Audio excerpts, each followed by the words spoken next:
get those peepers? Jeepers creepers, where'd you get those eyes? Oh, we're on the air. I didn't know we were supposed to be beginning the show right then and there. Why didn't you tell me, Dana? Huh? God, do I need new help around here, man. I don't know who's worse, Dana Brooke or Bruce. Ladies and gentlemen, welcome back to OTS News. My name is Mean Marky G. Pile-driving geeks since 1973. The biggest mark in the IWC.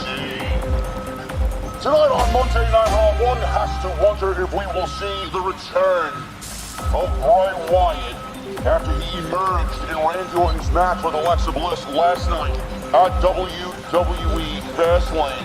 Now the internet geeks in the IWC were going crazy because Bray Wyatt's new look and Bray Wyatt's new mask looked cool. It looked very 80s horror-esque. But I'm here to tell you folks that Bray Wyatt is D-E-A-D, dead. Bray Wyatt has obviously taken influence from Chucky and from Texas Chainsaw Massacre and Jeepers Creepers, where'd you get those peepers? I'm waiting for Justin Long to come out and start screaming all over the place. It's a great movie, by the way. I'm not sure if you guys have watched Jeepers Creepers Part 1 and Part 2. Anything after that, I wouldn't recommend. I wouldn't recommend Bray Wyatt either, but the geeks in the IWC seems to think that he's the greatest thing since craft beer. Give me a break. And by the way, folks, if you hear construction noises behind me, that only means JD from New York has finally began construction on inside the venue, folks. JD is building a state-of-the-art craft beer bar. Estimated value is $16.9 million. Where does he get the money from? Nobody knows, but the guy is fucking talented. That's all I know. But tonight, please, if you're on your way to the bar, do not trip over some faulty wiring. Do not trip over a wooden plank that may be lying around. And tonight's special at the bar is Bobby's Hurt Lock Lager. This is a strong one, folks. This is about a 7%. You have a couple of these, and it's going to be just like you're in Bobby Lashley's Hurt Lock. Ha ha ha ha. Give me some of those, man. I can't stand working with Dana Brooke anymore. Ladies and gentlemen, I will be right back with OTS News right after this small musical commercial break. Dana, go get me one of those beers. No, don't give me no lip, Dana. I kept your cheese secrets for far too long. Go get me a fucking beer, now. Jesus Christ, I'm gonna end up hiring Bruce.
back to OTS News, and what you just heard were the sweet sounds of White Bat Audio.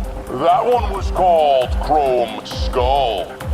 In other news, Andrade, Cien Almas was granted his WWE release during last night's Fastlane pay-per-view. And according to sources, Vince McMahon indeed did waive the 90-day non-compete for Andrade. Now, this is very bizarre behavior by World Wrestling Entertainment for a contracted employee, because let's be real, they don't want anybody going down to Jacksonville, picking up the phone and calling Tony Khan to join AEW. But JD from New York has additional information on why this was granted for Andrade.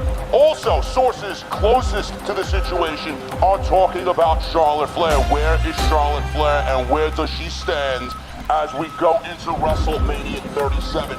My sources indicate that I don't think anybody gives a shit if Charlotte Flair is or is not on the WrestleMania 37 show. She does not make an impact and a difference whatsoever. Now, nobody gives a shit if Charlotte misses WrestleMania, but I'm telling you folks, you do not want to miss Titus's special tonight. It is a rarity. It is in season, so you better get it now before it sells out fast. Titus has his wild mushroom and Parmesan risotto on the menu tonight, so make sure you guys go and place an order on that one. You don't want to miss it. Also at the bar, the drink special is Bobby Lashley's Hurt Lock Lager. This is a 7%er, and if you guys want to feel what it's like to be in the Hurt Lock, go and get yourself a couple of those bad boys this evening. The show is about to begin. This is your Monday Night Raw post show with your host, JD from New York. Jeepers creepers, where'd you get those peepers?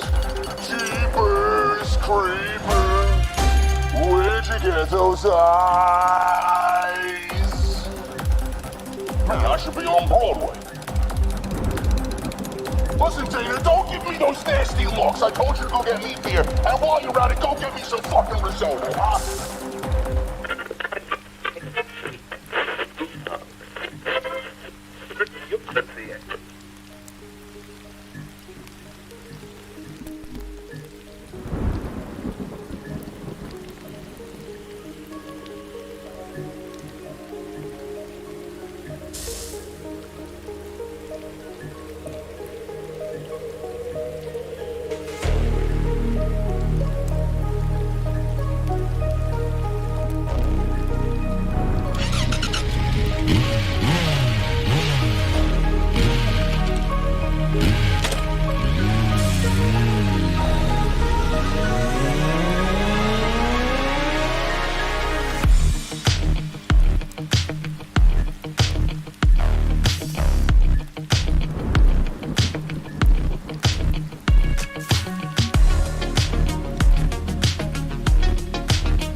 Braun Strowman apparently has trained sound effects while he runs around the ring, folks. We are live, man!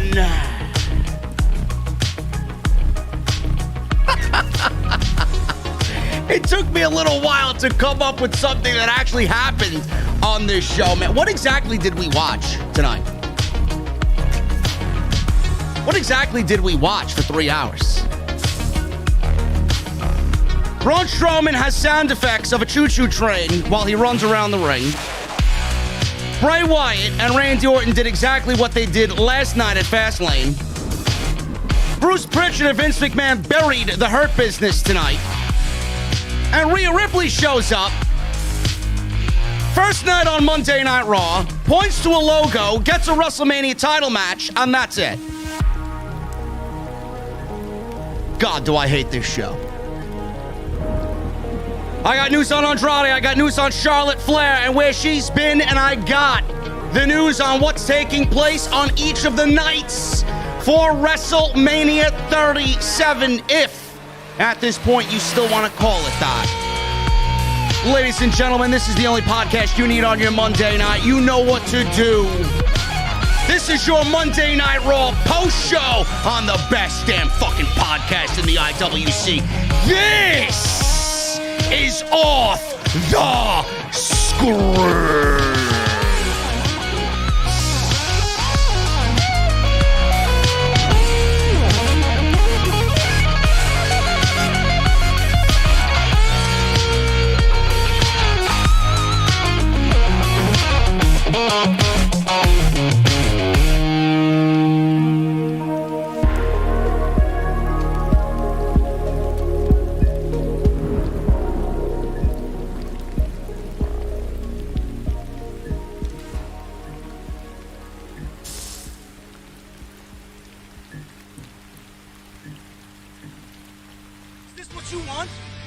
This fucking foliage? Is this what you want? Mr. Dips?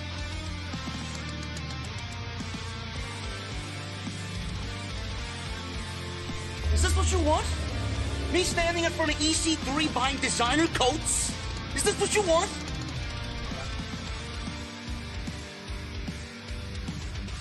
Me sitting in some hipster hotel in Williamsburg, Brooklyn, fluffing pillows? Is this what you want? I don't believe this. This graffiti art, hipster hotels, avocado toast. All I want is a fucking Guinness. An ice cold Guinness. What the hell does that mean?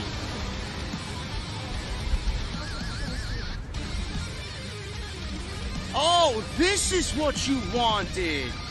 This is your Monday Night Raw review right here on Off the Script.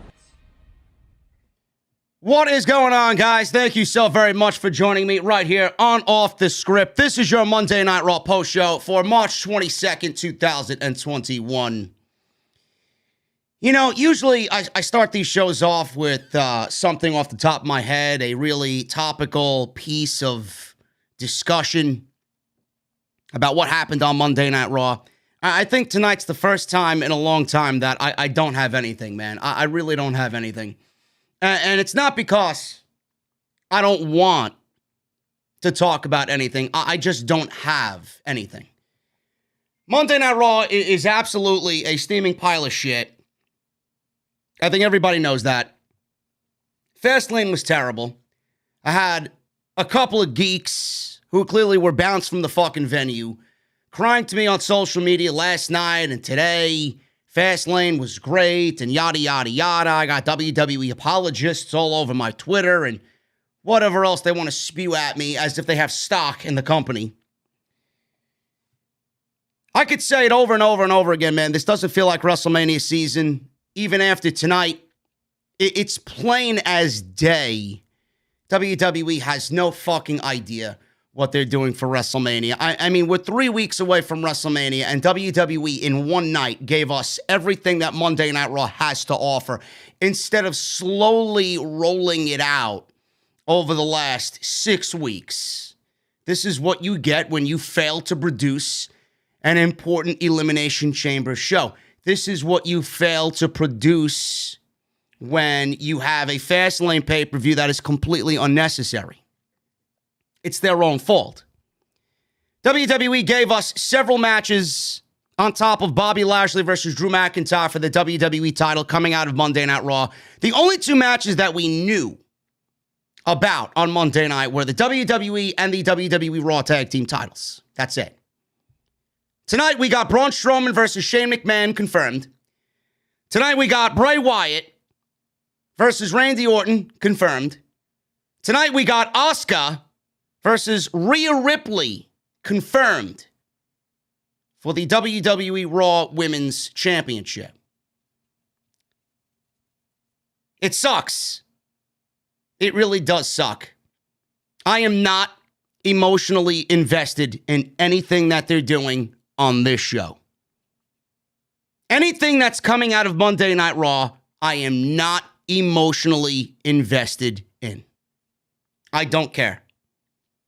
In fact, I wish this was a one-night WrestleMania and it was all coming from SmackDown. SmackDown's not great either. SmackDown is very hit and miss on Friday night. And the only reason why SmackDown is spoken of in a high regard is because of Roman Reigns. Without Roman Reigns, where would SmackDown be? They'd be just as bad as Monday Night Raw. And that is actual, factual information. I can't stand this, man. I know a lot of people are saying that I'm fighting a losing battle. There's no sense in complaining. WWE's not going to put on shows because, or good shows, I should say, because they're raking in billions upon billions upon billions of dollars. And when they're making all these types of money, there's no sense of urgency for them to go out there and put on decently written shows with creative logic. But that doesn't mean you have to sit there and accept it. That's why I respect nobody in the community, really. I don't. I think everybody's a fucking cocksucker. I think everybody's a shill. Nobody really defends, themselves against the shit that they're watching. They always embrace. They always pick apart the positive before they pick apart the negative. Meanwhile, all we get is negative. I feel like I'm a fucking lone soldier on this battlefield, man. I'm not even going to talk about anything that happened on the show until we get into the podcast. I want to talk about Charlotte Flair. Andrade was released from WWE. Andrade was released from WWE. He has no 90-day non-compete, is what I'm reading. I don't know if that's true or not, but that's the last thing that I read. I don't know where I read it from. I don't know where it came from. I don't know if it was from Meltzer or from Fightful. I don't know.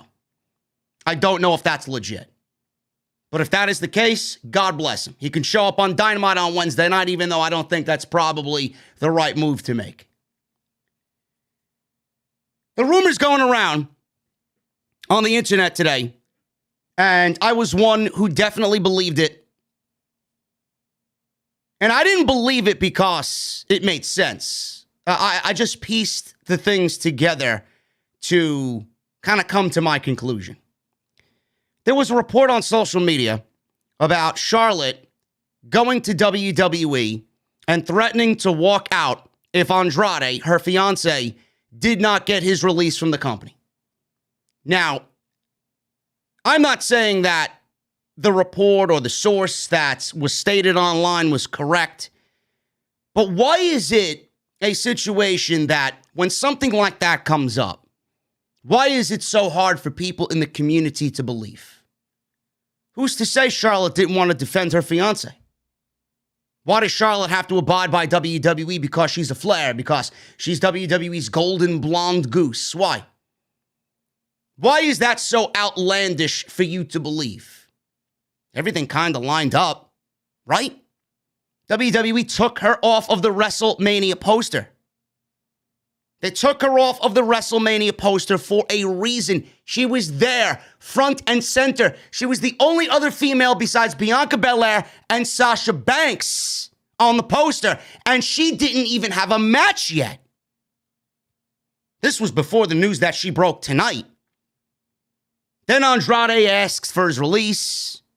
Then Andrade is granted his release.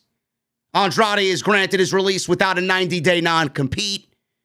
And all while this is happening, WWE late last week announced that Rhea Ripley was making her debut on Monday Night Raw. So again, I ask, why is it so difficult for people to believe the rumor that came out this afternoon about Charlotte Flair going to WWE and threatening to walk out if Andrade did not get his release? Now, it ended up being false. Now, we don't know the inner workings of WWE backstage. Something could have been said there by somebody. I'm not discrediting that statement or that source completely, because I could absolutely see it being a thing. But that's not the reason why she's out. Now, there was a report going around that Dave Meltzer was claiming was news, and he tried to get some information on it, but then he puts it out that WWE is trying to keep Charlotte Flair and her situation with all that is regarding Andrade a secret. They're keeping the story hidden. Meltzer and Alvarez were talking about this. Alvarez asked Meltzer if Flair's situation has to do with her filming a Walking Tall movie remake for the USA Network. Meltzer confirmed that she is doing the movie, but that is not related to this particular situation. She's doing the movie, Meltzer said. As far as Charlotte and WrestleMania is concerned, I've been asking that all week, and everyone has been avoiding me on that one. There's definitely a story that's not the movie, because if it was the movie, it wouldn't be hidden. I think I know, but whatever. It's definitely something that's being hidden as far as whatever is the deal with Charlotte. It's no secret that things have gotten off to a rocky start for Charlotte Flair in 2021. Ric Flair told Busted Open Radio that Charlotte was not thrilled with the Lacey Evans storyline. Rick said, and I quote, "It caught us off guard. It was presented to me. I think it was still a trial run, and nobody really understood for sure exactly what was going on. I would be remiss if I thought Ashley was crazy about it," end quote. The angle was obviously scrapped because Lacey Evans learned that she was pregnant. Another thing that could cause friction between WWE and Charlotte is the fact that her fiancé Andrade was not being used. She actually asked to be included in storylines with Andrade to help get him over. They wanted, or Charlotte wanted, him to be a pairing with her on Monday Night Raw. They wanted to bring their real-life relationship to the screen. WWE denied Charlotte Flair. What do they think of Andrade if they denied Charlotte Flair? Somebody, somewhere in that company, has something against Andrade for whatever reason. Very weird that WWE said no to Charlotte Flair when every other time she asked for something, they bent over backwards to give it to her. And if you don't believe me, you can kindly fuck off. I know. So, with all that's going on here, he asked for his release, and he was granted his release on Sunday night. Meltzer also pointed out that Charlotte pitched a storyline with Andrade. Her ideas were shot down. Meltzer goes on to finish, and I quote, "I haven't heard anything of her being mad about Andrade or something which, I mean, she did pitch ideas for him that didn't do so well. And I'm sure she's not thrilled, but I haven't heard anything. She's pitched stuff for him, and they haven't gone for it. If Rhea Ripley wrestles Asuka, then that kind of tells you that something happened. It could be the movie thing, but it's not the movie thing. There's something else going on," end quote. Now, I want to make this known about Charlotte. I do not like the way Charlotte's character has been portrayed on television for the last 6 years. I think it's one of the worst parts of WWE television. I do believe, it's not reported anywhere, I do believe that Charlotte stuck up for Andrade. I do. And if that is actually the case, in some way, shape, or form, just a little part of the story, if she actually did stick up for Andrade, she gained a little bit of respect from me because she's put in a tough position and she chose her fiance over her cozy position in WWE. And I would not be surprised if Rick backed her up on that as well. But with this entire situation, Rhea Ripley was given the green light to go one-on-one with Asuka at WrestleMania. Tonight, it was revealed via Rhea Ripley and her promo that Charlotte Flair has COVID-19. Now, I'm not going to come out here and say that Charlotte is lying. I would never do that. I do believe Charlotte does have complications of COVID-19, and Andrade actually tweeted about this as well. And I doubt Andrade would say anything that is a lie in regards to his fiancée. I do believe that she is out for that reason. Is she missing WrestleMania for that reason? No. She's not missing WrestleMania because of COVID-19. She doesn't have a match at WrestleMania because of COVID-19. Andrade was released, and Rhea Ripley, the decision to bring her up, and all this happened before Charlotte had COVID-19. WWE just recently found out. So something else is going on here. And I think it has to do something with Andrade being released and sitting out and him being frustrated and him publicly tweeting that he wants to leave. And then he obviously owned up to the rumors and said, yes, in fact, they are legit. They are true. I don't want to hear excuses about WWE and why they're doing this and why they're doing that with Rhea Ripley and Asuka. WWE had 3 fucking months to do something with that women's division, and they failed to do it. And I will talk about that when I rant about Rhea Ripley and Asuka a little bit later. But Charlotte having COVID-19 is not the reason she's missing WrestleMania. For all we know, she could miss WrestleMania, or WWE could bring her back with a week left. WWE could have it go all the way up until the night of WrestleMania and have Charlotte thrown into that match and it be made into a triple threat match with Rhea Ripley and Asuka for the Raw Women's Championship. Now, it doesn't make sense why Ripley's getting a championship match. I don't give a fuck who you are. I don't give a shit about your fandom of Rhea Ripley. It fucking sucks. It doesn't make sense. I don't like my intelligence insulted, and neither should you. Put your fucking fan glasses down and look at it for what it really is. It's bullshit. They're selling you on something that doesn't make sense. Cut the shit. Charlotte could still be added to the match. In fact, I hope she's not. I hope she does miss WrestleMania. WrestleMania does not need Charlotte Flair. WWE TV doesn't need Charlotte Flair. She's neither a positive or a negative to the show, ratings-wise. She's a negative in my eyes because everything she does fucking sucks. But WWE's original plan was Charlotte versus Lacey Evans for the Raw Women's Championship. That's WrestleMania worthy? WWE had every intent of putting Charlotte at WrestleMania or in WrestleMania for that Raw Women's Championship. Now you're telling me WWE wasn't going to book Charlotte Flair at WrestleMania? Bullshit. Bullshit. And it's not because of COVID.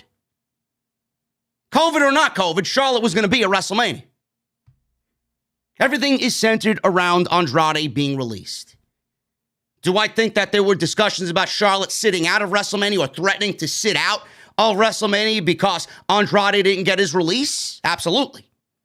She might not have threatened to walk out of the company because theoretically she's contracted to WWE and she can't really do that. She can't do that. She's contracted to Vince.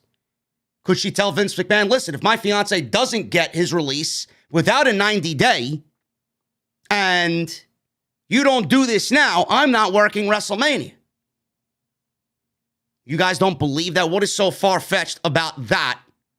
And why wouldn't you believe that not happening?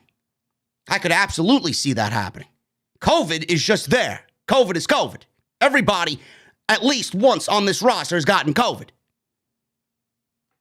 So don't give me the bullshit.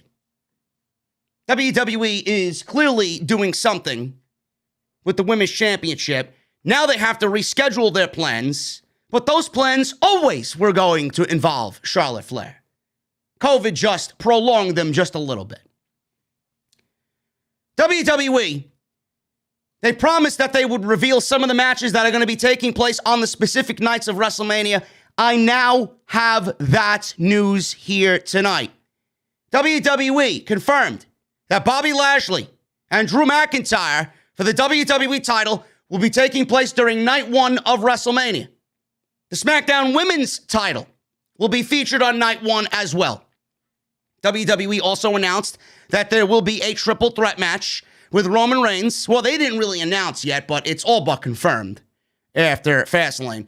Roman Reigns, Edge, and Daniel Bryan will be night 2 of WrestleMania. And then we got Rhea Ripley versus Asuka. That is taking place on night 2 as well. So what we got so far is Bobby Lashley versus Drew McIntyre taking place on night 1. Sasha Banks and Bianca Belair taking place on night 1. What's main eventing yet? I don't know. I'm assuming it's the WWE Championship match between Lashley and McIntyre. Roman Reigns, Edge, and Bryan. Night 2, more than likely the main event of night 2. Asuka versus Rhea Ripley, night 2. Bray Wyatt versus Randy Orton will take place on night 2. New Day versus AJ Styles and Omos. Bad Bunny versus The Miz. Braun Strowman versus Shane McMahon. And the Dirty Dogs versus the Street Profits, which is projected right now. I'm thinking it's going to be a 4-way match with those other 2 teams on SmackDown, Otis and Gable. And then, booyaka, booyaka, Rey and Dominic Mysterio, 619. But those are the matches right now that we have in our heads for WrestleMania. But they did tell us some of the matches that are going to be taking place on night 2 and some of the matches that are going to be taking place on night 1. I'm surprised WWE actually did that. I don't think we knew anything going into last year's Gymnasium WrestleMania. We found out the day we watched the show. Now with WWE actually selling tickets to WrestleMania, maybe they thought it was a good idea and a fair chance for fans. If you want to attend night 1 because you care about the matches that are happening on night 1, then by all means buy night 1 tickets. If you don't care about night 1, you still want to go, you still got night 2, maybe night 2 interests you a little bit more. Ticket Drew just texted me. He said, Bad Bunny versus The Miz is taking place on Saturday night. That's night 1. I wish it was taking place on night 3, a night that doesn't exist.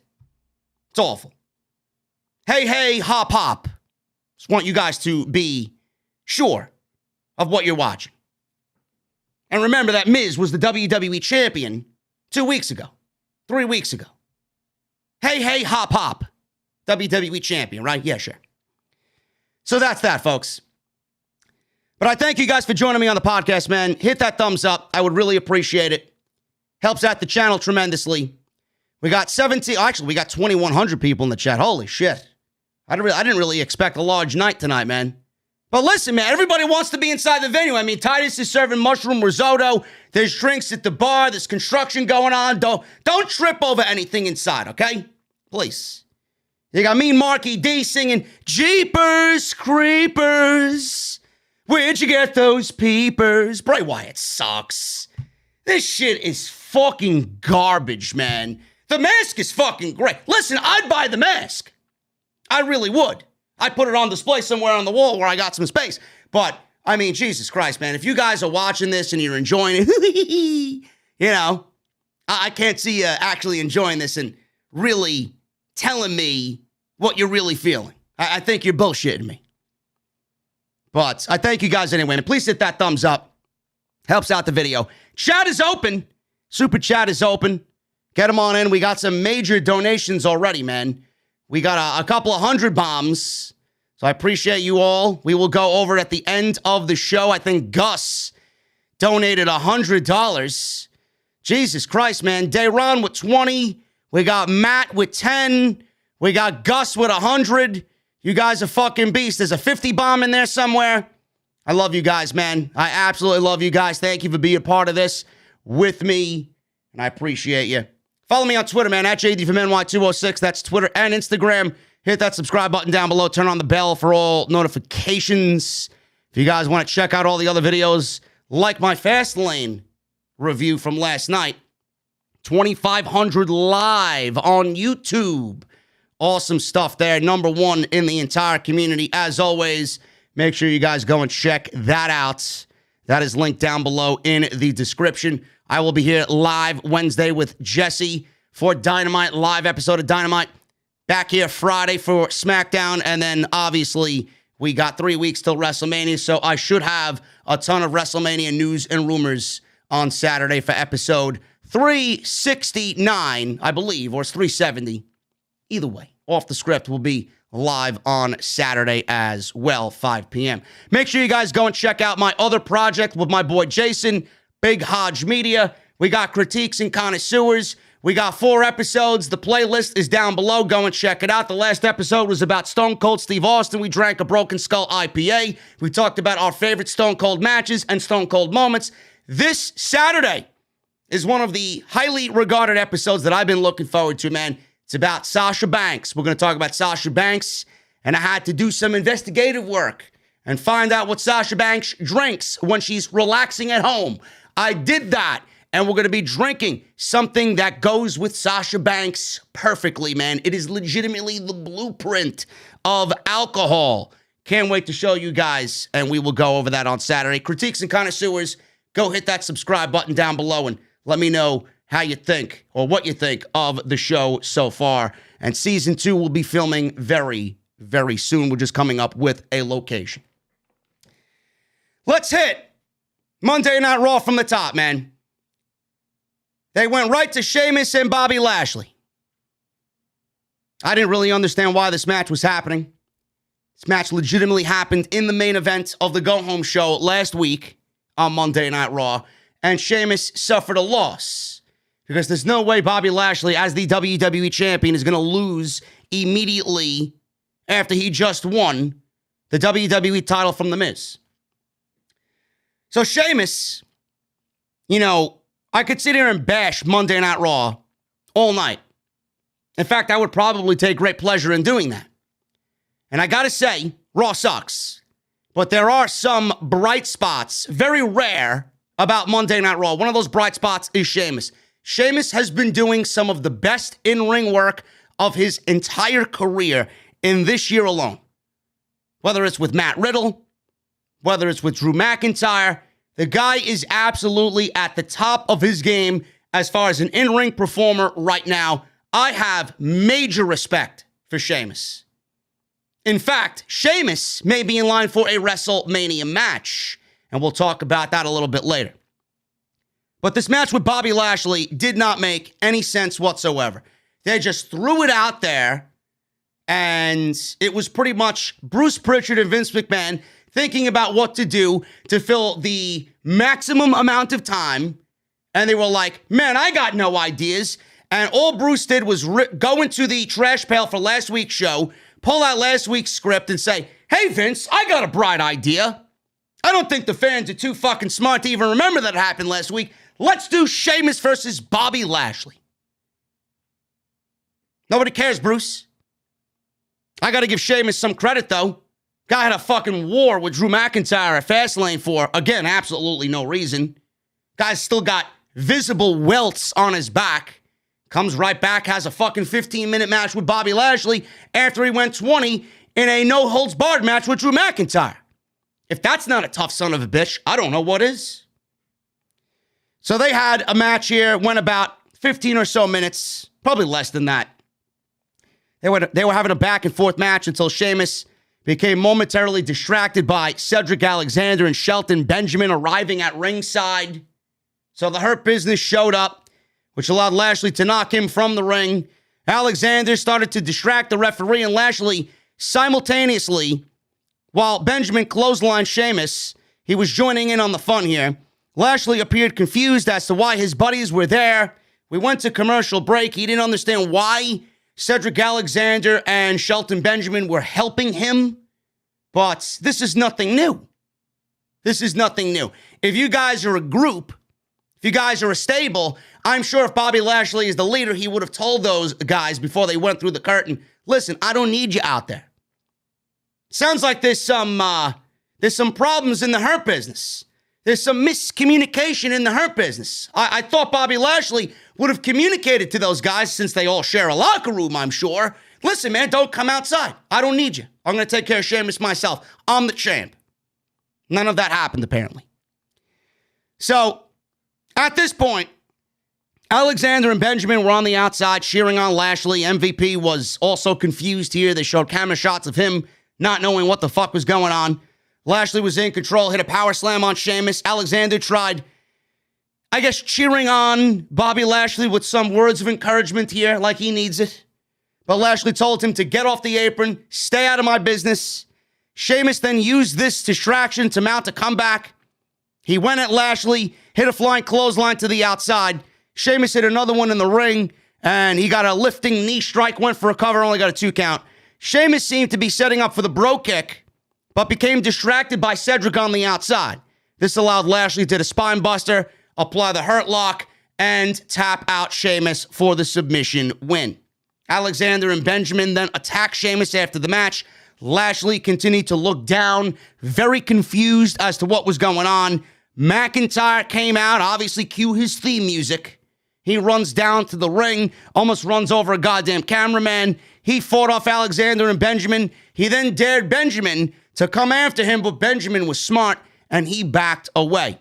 McIntyre then got in the ring. He confronted Bobby Lashley, and MVP wanted Lashley to wait. He was calming him down. Lashley was getting all red in the face. He was like, come at me, you want it, let's do it now. They were going back and forth, and McIntyre was egging him on, begging him to take a swing at him, and MVP was like, listen, let's save it for WrestleMania, and that was pretty much it. But they tried to sell it as McIntyre coming to the defense of Sheamus, even though McIntyre doesn't really have anything to do with Sheamus anymore. They still brought up the fact that it's respect because they've known each other for 20 years. They didn't really look at each other here in this segment. McIntyre didn't go over to look at Sheamus or give him a helping hand to get up after the 2-on-1 attack. Nothing in this segment had anything to do with McIntyre and Sheamus. It was all about McIntyre and Bobby Lashley. So I ask, why did this match need to happen again to give Sheamus yet another loss, completely unnecessary, for you to sell me on Drew McIntyre and Bobby Lashley? There was no other way you could get me Drew McIntyre against the Hurt Business tonight. You needed to have Sheamus lose again? I don't think WWE does much thinking when they put these shows together. Seriously. All you had to do was have McIntyre and Lashley in the ring, cut a promo on each other about the match at WrestleMania, and then you could have gone and done the, hey, I want this match to be one-on-one, me and you. I don't want your clowns hanging around ringside. Then you could have booked a one-on-one match this week with Cedric Alexander, a one-on-one match next week with Shelton Benjamin, and then you could get McIntyre and Lashley at WrestleMania. Drag it out. Drag it out. Instead, WWE gave me another loss to Sheamus, and then they booked a handicap match, which I fucking hate, handicap matches. They booked a handicap match with Drew McIntyre against the Hurt Business 2-on-1, and what do you think happened there? You think Bruce put the Hurt Business over, the number one contender for the WWE title? Give me a break. Give me a break. Not even close. This was an absolute waste of time, illogical booking, as usual, by WWE Creative. I don't give a fuck how the match was. It wasn't even that good. But man, you gotta start thinking about what you're putting on these shows, because everything that WWE has done up until this point with WrestleMania season legitimately does not make sense. Moving on.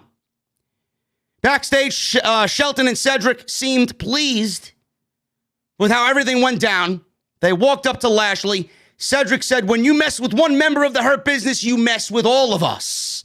Lashley then yelled at Cedric Alexander and Shelton Benjamin that this was supposed to be a one-on-one match. He said he didn't need their help or want their help. MVP told Shelton and Cedric that they tarnished the image of Bobby Lashley, making it seem like he couldn't beat Sheamus by himself. Wow. That was legitimately scripted in the promo. So WWE does know those little things, those little caveats, but they go and ignore them anyway. Nice to know. Nice to know that WWE knows, but then blatantly just disobeys logic. So MVP said they embarrassed themselves and they embarrassed Bobby Lashley. He thanked them, or he asked them rather, to think about what they will do to make this right later tonight. We go to Asuka versus Payton Royce. This was bad. This was fucking bad, folks.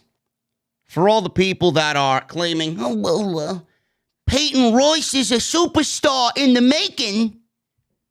Payton Royce deserves a chance. Payton Royce should be in the main event of WrestleMania. Folks, Payton Royce had a promo on Raw Talk, and you're all jumping for joy that Payton Royce caught a very generic, very plain, very ordinary, worked shoot promo. We've seen it done before in the past, folks. She couldn't even do that right. Not saying it was bad. Not saying it was good either. But it didn't sound believable from Payton Royce. Why am I going to believe in Payton Royce cutting a promo like that when she's done nothing to really gravitate me towards what she does? Why do I care about Payton Royce being sad or underappreciated? She's not even good. She's done nothing to show me that she's actually good in the ring. The memories of the Iconics still cloud my memory. And that was awful. So she cuts this work shoot promo on Raw Talk. And I'm not sure where WWE's going with this, but they give her Asuka tonight. They give her Asuka. Now, Asuka, last week, I believe, beat the shit, if I have my Raws in chronological order. I think it was last week. Maybe it was the week before that. I don't fucking know. I don't know what happens on these shows the night that they happen, because I just don't care. But I believe it was last week where Asuka beat the shit out of Shayna Baszler. Took the turnbuckle off, was going to smash her face on the bottom turnbuckle with the exposed buckle off, right? Asuka legitimately beat the shit out of Shayna Baszler, no questions asked. Then 1 week later, WWE wants me to sit down and enjoy Asuka trying to sell for Payton Royce after what we've seen her do to Shayna Baszler just a week before. Does that make any sense to you? I know it doesn't to me. It's not what I really call good television. So Asuka, she goes into this match with Payton Royce, and Payton Royce is so fucking terrible, I had to tweet it out. She's legitimately the female version of The Miz. Her offense is terrible, man. And I'm going to lay it all on the line for all you Payton Royce simps out there. Payton Royce's offense is terrible. Payton Royce's offense is all fluff, man. It looks like she's throwing marshmallows at her opponents out there. I love me a good marshmallow, man. Give me some fucking dark chocolate and a graham cracker, and give me an open flame and Titus Catering, and I'll be making s'mores all night long, bro. But I don't want s'mores on my fucking television, and that's exactly what Payton Royce is doing as far as an in-ring aspect. She's all fluff. She threw a fucking roundhouse kick tonight. I swear to God, man. It's almost as if you're fucking play fighting with your wife in bed. That's how it came off, man. Slapping each other and fucking, it's like this frail fucking, oh my God, I'm going to break a fingernail. Listen, if you're going to be in a wrestling ring, I want you to be a professional wrestler. If you're going to cut a work shoot promo like you did on Raw Talk, I'm going to need you to back it up. If you can't back it up, I want you to get the fuck off my television. If you can't back it up, I'm going to have to ask WWE to find somebody else that's actually going to get the job done. Any questions? Class dismissed. You got homework next week on Raw. Don't be late. This match sucked. She lost. Nothing in this match was noteworthy, so I didn't even bother taking notes on this shit. Royce went for a spinning wheel kick. Awful. But Asuka ducked, delivered double knees. Royce was trying to fend off Asuka here. This led into an Asuka lock eventually. Asuka applied a cross-arm breaker. Peyton tried to escape Asuka, got the Asuka lock, and tapped out Payton Royce for the win. That's it. So, at the end of the match, goodbye, Payton Royce. Back to catering you go. I'm sure the risotto is going to be mighty delicious. Please. And please have a lager. I'm Bobby Lashley. It's on the house for losing tonight. Rhea Ripley comes out. And she walks to the ring. Not a big fan of Rhea Ripley. Ripley in NXT. At one point or another, she was genuine, and WWE's building her up as kind of the next Becky Lynch, that next badass on the roster. Now that she's on the main roster, I'm going to be zooming in on the microscope a little bit harder on Rhea Ripley. And I'm going to be analyzing and dissecting just a little bit more, man. I know how the woman worked in NXT. I know when Rhea Ripley was genuine, how good she was. Then she fell to Charlotte Flair. And then WWE tried to overproduce and overcompensate with Rhea Ripley. If you don't see that, man, I don't know what you're watching. WWE is in a position right now with Rhea Ripley where she is incredibly overproduced. Everything about her does not feel genuine. I don't know what it is, man. It's like a fucking bizarre, weird situation. I just can't put my finger on it. It is so overbearingly cringe, and I don't know exactly what it is. I don't know if it's the music. I don't know if it's the entrance. I don't know if it's the mannerisms. I don't know if it's the look. I don't know. I don't know what it is. You bundle this all into one big present, probably a mixture of everything. So Rhea Ripley comes out there, and she strolls to the ring. She gets in the ring with Asuka, and she walked out there. Who do you think you are? Who do you think you are? Ripley entered the ring and says, Asuka's one of the greatest women's champions in WWE history. And now she's proven her point. She's proven her point. Yeah, she has. Not this year. Not in the last 7 months, but she's proven her point. I mean, how could she prove her point in a women's division that is utterly fucking useless? Look around you. In no sense of the word is this a division. Lana, Mandy Rose, Dana Brooke, Payton Royce. That's your division. I'm sorry, folks. In my world, that's called trash. Not a division. So, she's talking about Asuka being the greatest women's champion in WWE, or one of them at least. And now she's proven her point. She talked about how Charlotte Flair was challenging her for the Raw Women's title while she was recovering from having her teeth knocked out. She said now Charlotte isn't there, and she is actually recovering from COVID. But Rhea Ripley is here challenging Asuka now for the Raw Women's Championship. Charlotte is not there because of COVID. Charlotte is not challenging for the Raw Women's Championship. It's not because of COVID. It's because of something else. But you're not going to hear that in the fucking news. So, Asuka, I'm going to need an answer right now. On my first official night here at Raw, straight up, I challenge you to a championship match at WrestleMania.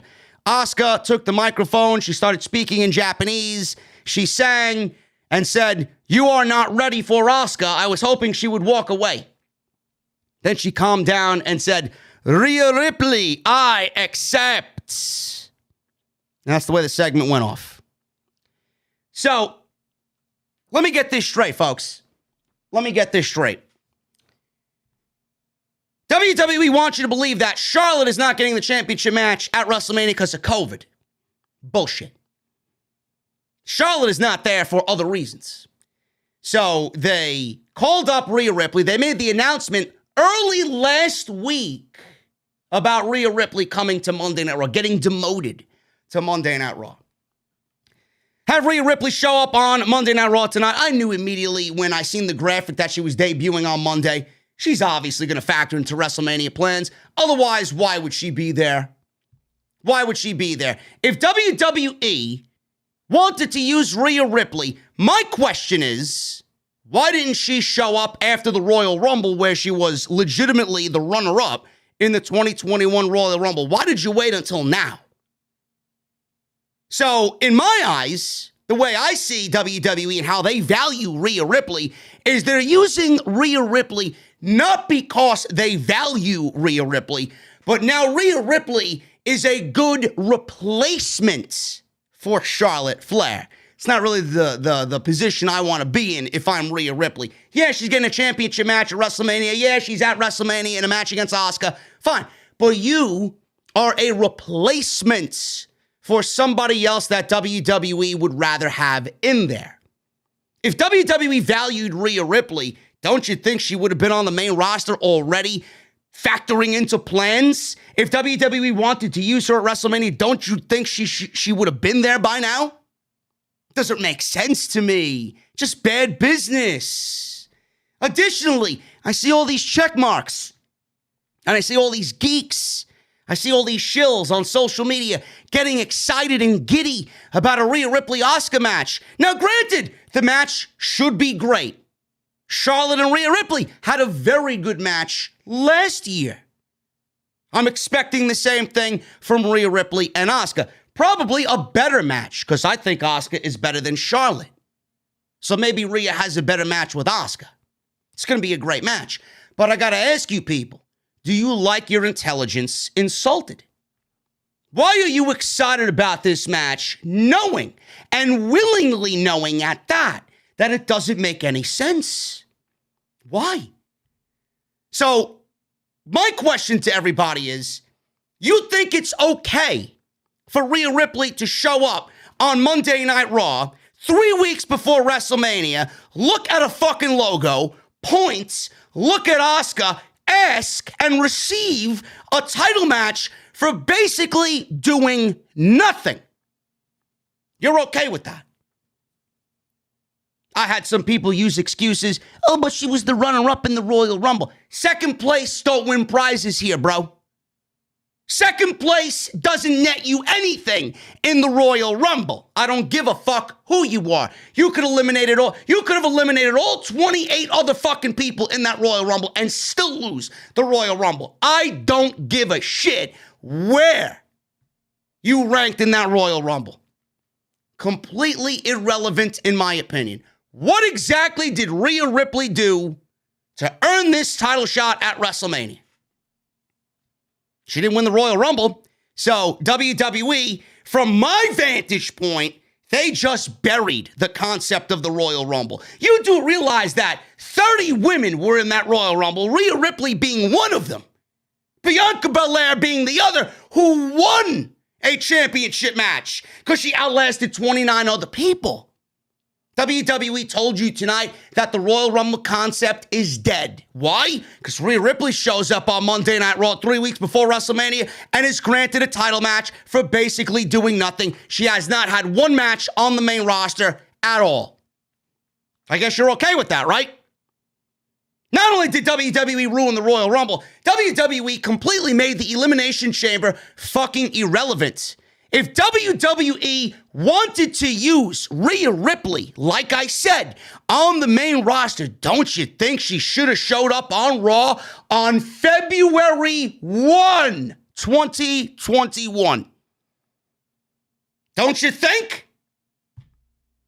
If WWE had fucking plans, get this. This may go over your heads, folks. This may be too smart for you.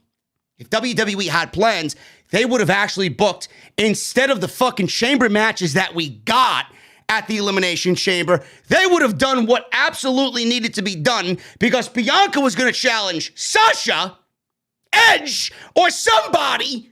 Edge won the Rumble. He should have come out and challenged whomever, but WWE waited until after the chamber to do that. Doesn't sound like a good plan to me, man. Instead of waiting, the WWE did the opposite thing. They waited, but instead of actually doing that, you could have actually made the Elimination Chamber feel important. The Women's Chamber should have absolutely happened at the Elimination Chamber. Edge wins the Rumble, challenges McIntyre. Daniel Bryan should have never been in the Elimination Chamber. Actually, yes, he should have. I'm sorry. I'm thinking of something else. Edge should have challenged Drew McIntyre. The SmackDown men should have had the Elimination Chamber, and the Raw women should have had the Elimination Chamber. Not both men. Rhea Ripley could have easily won the Elimination Chamber, and then if you came to this point, I would have been okay with it because she would have won the Elimination Chamber match. I don't understand how people don't look back at the mistakes that WWE made, and they have no problem with what's going on here. Long story short, she doesn't deserve a championship match. What exactly has she done? Absolutely nothing. Absolutely nothing. And this is the point. This is the point I'm trying to make. Everybody, all these check marks, all these geeks, they're all excited about this match. I'm not saying you can't be excited about the match, but I'm going to sit there and I'm going to watch your fake excitement. I'm going to watch your bullshit reactions, and I'm going to look at how fucking stupid you all make yourself look. What happens when Rhea Ripley beats Asuka at WrestleMania and becomes the Raw Women's Champion? Where are we going from there? Where? Who is her opponent? Are we going to get 6 more matches with Asuka? Are we going to get another fucking feud with Charlotte Flair? I think we're at a point where nobody gives a shit about Charlotte Flair. Nobody. Oh, that's right. Becky Lynch is coming back. She's going to be the fucking orange-haired savior of the women's division. Right? We're going to get Rhea versus Becky Lynch. But what does that do? You're still without a division. You got no division right now. The division is Asuka and Rhea Ripley. Everything else is a waste of fucking time. You bring Charlotte back, she's back on TV. You bring Becky Lynch back in there, still doesn't constitute a division. Within 3 weeks, you're going to be getting rematches after rematches after rematches, and we're going to be right back in the same fucking boat that we're in right now with the Raw Women's Championship. No competition. Absolutely none. I am tired of these Band-Aid solutions. I really am. It does nothing for anybody. It makes Asuka look bad, it makes Rhea look bad, and it makes the division look even fucking worse. This is the worst the division has looked since the WWE still had the fucking butterfly belt on Monday night. Awful. Absolutely dreadful is the Raw and SmackDown women's divisions. I don't know how NXT is thriving with the women's division and Monday night and Friday night have what these divisions look like right now and call them divisions. If I was WWE, I'd merge both divisions and get all these women on the same fucking show every single week, and then at that point, you can actually have a division. But Rhea Ripley wrestling Asuka does nothing because you'll be right back in the same boat that you were in before Rhea Ripley came out tonight.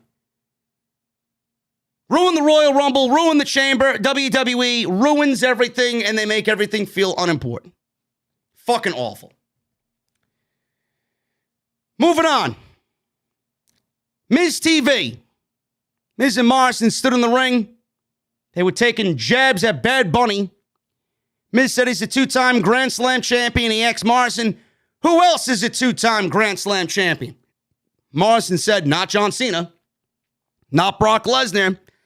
Not even The Undertaker.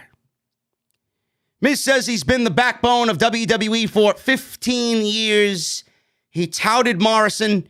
Then he said that they don't get any respect. As evidence pointed to the WrestleMania poster graphic, it includes from left to right Randy Orton, Daniel Bryan, Bianca Belair, Edge, Roman Reigns, Drew McIntyre, Bobby Lashley, Damian Priest, and Bad Bunny. Miz complained that Bad Bunny made it onto the most important poster in all of WWE all year, whereas he did not make the poster. Well, listen, Miz, Asuka's not on the poster, and Ricochet and Keith Lee and Aleister Black and all these guys, they're sitting in fucking catering. How do you think they feel? Right? How do you think they feel? Cesaro's not on the poster. Rollins is not on the poster. Nakamura's not on the poster. The tag team champions over on SmackDown are not on the poster. So what? So what? I don't look at the poster like I used to look at the poster. The poster is just there. I don't give a fuck about the poster. He's complaining about the goddamn poster. He said last week was the final straw, so they replayed Miz hitting Bad Bunny with Elias's guitar and then being chased out of the ring by Priest. Morrison then looked at this clip and said, now that's a smash hit. Miz called it a warning to all actors and pop stars who think they can waltz into WWE and walk all over them. Morrison said Bunny has hopped back into whatever hole he came out of. So now we're referencing cartoons on WWE television.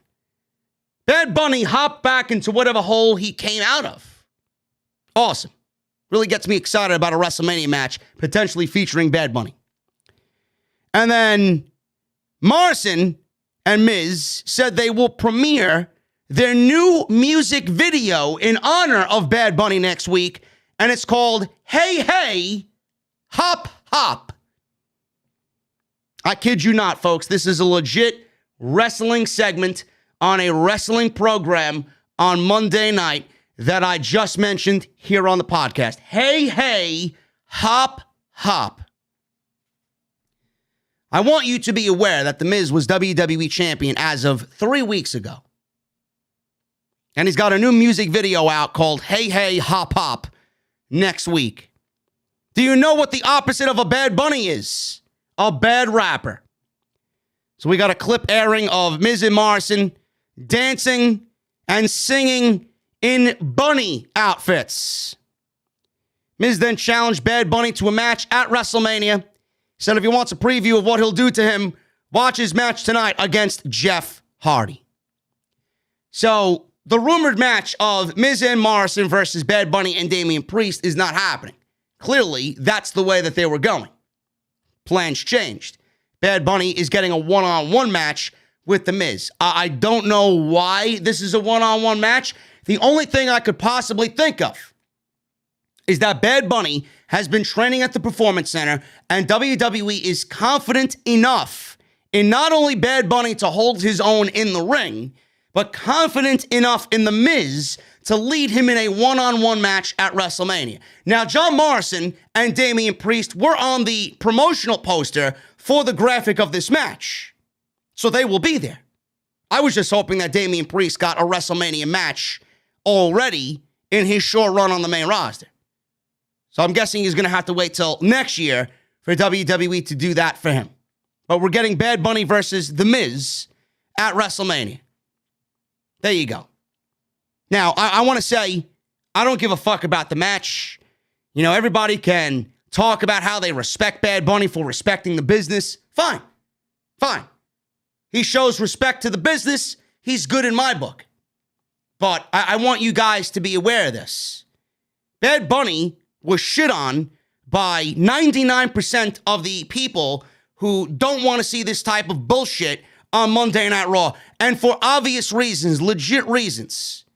The fact that Bad Bunny is at WrestleMania now goes to show you why those people are complaining, because we got Hey Hey Hop Hop and a fucking music video with The Miz and Morrison dressed up rapping in bunny outfits to fucking sell this match at WrestleMania. And then you wonder why people shit on Bad Bunny's being included in WrestleMania. Now you know. Jeff Hardy versus The Miz. This went 4 minutes. Miz wins in 4 minutes. Skull-crushing finale, and that was it. Not going to go over what happened here. It was a squash match for The Miz to sell his match with Bad Bunny. Sucks to be Jeff Hardy, man. Jeff Hardy's going to be having that glorious WrestleMania Titus catering. Miz gloated afterwards. Bad Bunny came out of nowhere and attacked him from behind. And they showed Bad Bunny with a guitar from behind, smashing it over The Miz's back.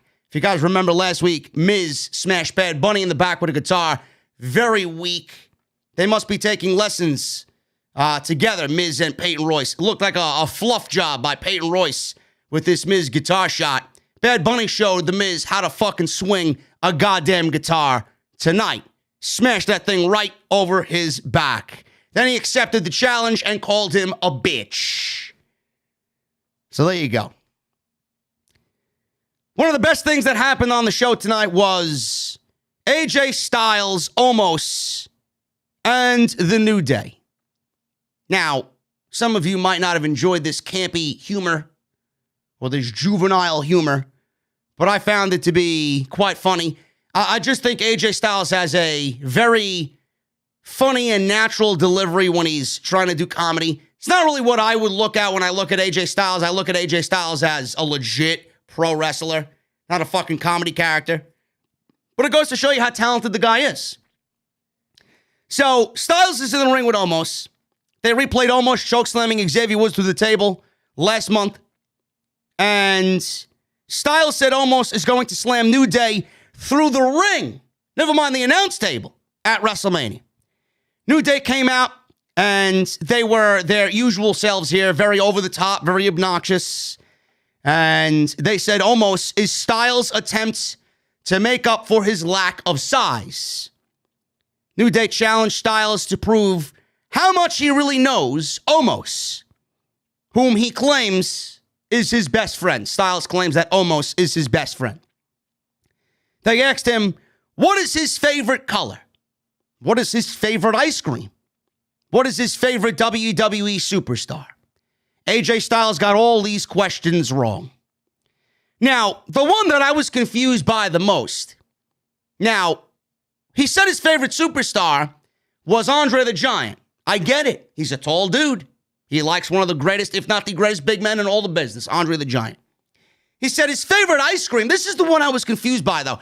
He said his favorite ice cream was caramel peanut butter. To me, that's a very bizarre choice to be a favorite ice cream of somebody. I was thinking maybe a cookies and cream or a Rocky Road, Cherry Garcia, strawberry cheesecake, cookie dough, mint chocolate chip.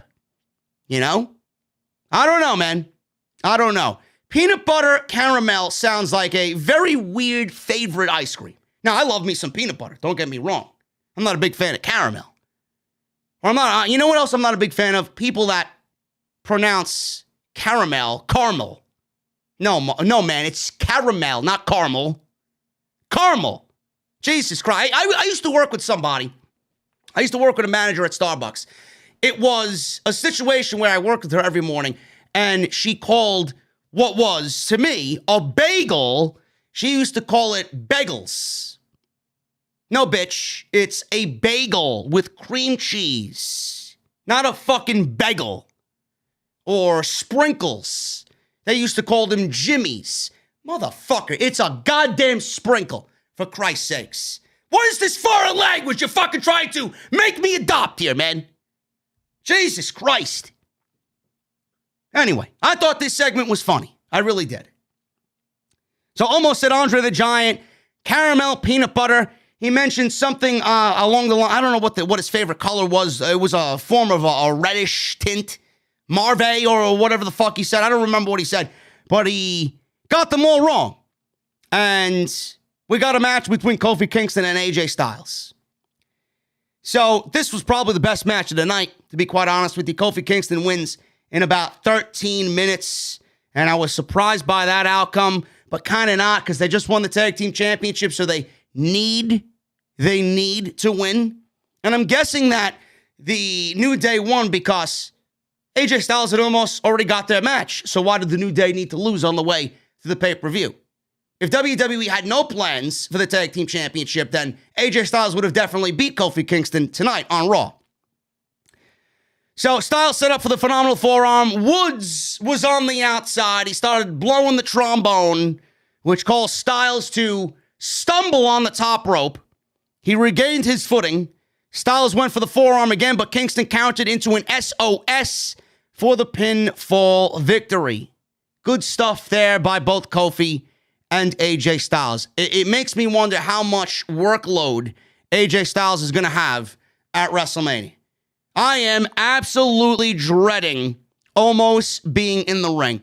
The less he does, the better. I don't know how this is going to work out. It could be great. It could be a fucking disaster. So we'll see what happens. Kevin Patrick, WWE's newest backstage interviewer, asked Sheamus why he would accept a match against Lashley after what happened in his match against Drew McIntyre at Fastlane. Sheamus says that is who he is. He wasn't going to back down from a fight. And then Patrick asked McIntyre helping him, or asked about McIntyre helping him, and Sheamus said that was all about respect. So we saw Drew McIntyre come out there and save the day, and that's all he said about that particular situation. So Matt Riddle showed up on his scooter, scooted by him, and then he wanted to talk to Sheamus while he was on his scooter. He asked Sheamus if he's ever seen the Loch Ness Monster, and then he asked, as he's circling Sheamus on his scooter, asked about the Loch Ness Monster, and he asked if leprechauns are real. I found none of this funny. Sheamus then yelled at him to stop, and Riddle said, listen, I just wanted to ask you a couple of questions. Sheamus admired his scooter, and he tried to befriend him for a little bit. He picked up the scooter, and Matt Riddle was saying, yeah, I had the wheels oiled, and it's difficult to maneuver, but you're compromising, maneuverability for speed, and whatever he was talking about with the scooter. Sheamus admired the scooter. Riddle bragged to him about the scooter, and then he took the handlebars of the scooter, did Sheamus, and he jammed it right into Riddle's stomach, and Riddle was on the ground, writhing in pain, and he said, "Was it something I said, bro?" So we have a possible United States Championship match at WrestleMania. Now, normally I'd shit on this, being that it's coming together in 3 weeks. But Matt Riddle just got rid of Mustafa Ali, which we've seen none of Retribution on this show. They all but broke up on Sunday night. Not one fucking word about Retribution. Sucks to be those guys, right? Maybe WWE just takes whatever happened on Sunday and keeps them off television and then completely repackages all of them individually. I hope something is going on. But I'd like a conclusion to the failure known as Retribution. Now back to Riddle. Riddle moved on from Ali. He needed an opponent for WrestleMania. Sheamus is the best opponent for Matt Riddle on Monday night. Keith Lee obviously is not doing much of anything. Ricochet is hanging out with fucking Akira Tozawa and Drew Gulak in the back. But Matt Riddle versus Sheamus, I have no problem with. 3 weeks, I don't care. The matches that they had on Monday Night Raw already this year, you got my money. In fact, if that's the match at WrestleMania, even though Sheamus has lost quite a bit in the last few weeks, last few months, actually, I'm giving the United States Championship to Sheamus at WrestleMania.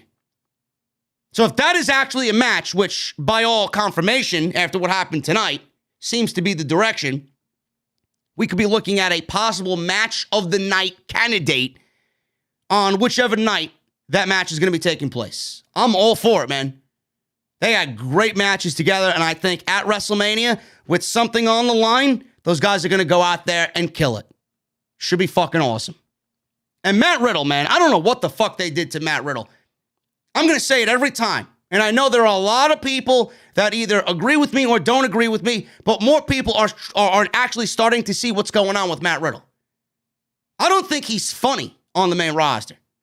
I don't think he was really funny in NXT, but he was genuine in NXT. I honestly think they were writing to have people laugh with him in NXT. I honestly think the way WWE scripts Matt Riddle, I don't think they're laughing with him. I think they're laughing at him. It's quite sad. So Matt Riddle really isn't anything but a comedy geek on the main roster. WWE had Drew McIntyre in a 2-on-1 handicap match with Shelton Benjamin and Cedric Alexander. I fucking hated this, man. I really fucking hated this. Shelton Benjamin and Cedric Alexander lose to Drew McIntyre in 13 minutes. This was pretty much the Hurt Business beating up on Drew McIntyre for a little bit before Drew eventually took out Cedric with a Claymore kick, took out Shelton for a Claymore kick, then he took out Cedric for a Claymore kick, and Cedric took a great bump off of the Claymore kick, sold the shit out of it, and that was it. That was it. Drew McIntyre buries the Hurt Business tonight, thanks to Bruce Pritchard. Bruce Pritchard buries the Hurt Business on Monday Night Raw. What a genuine soul Bruce Pritchard is, man. Seriously. Did we really need the former tag team champions to lose in a 2-on-1 match? The fact that the match went 13 fucking minutes, never mind the fact that they lost, omit that from your brain.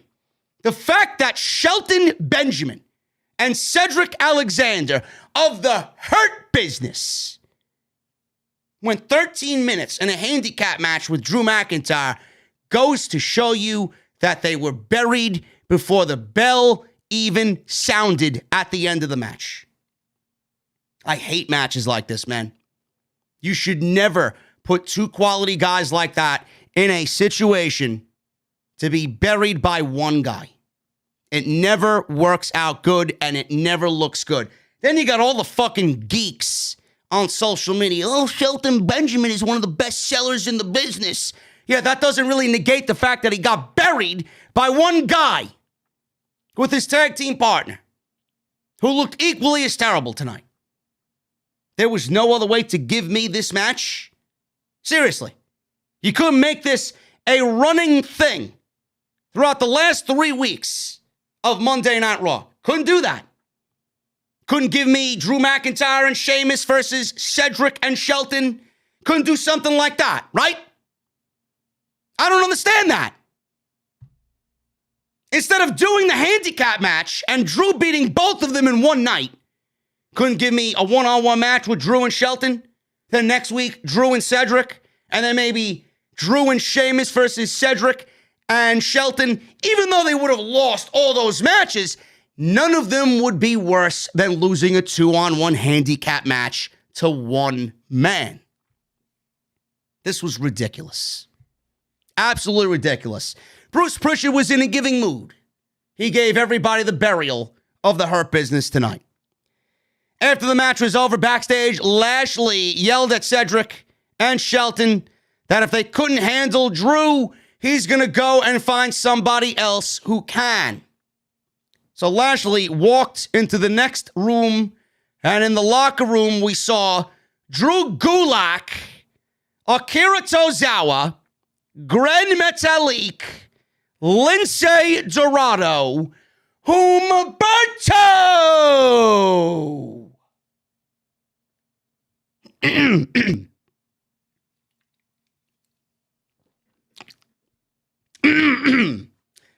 Carrillo and Rick O'Shea.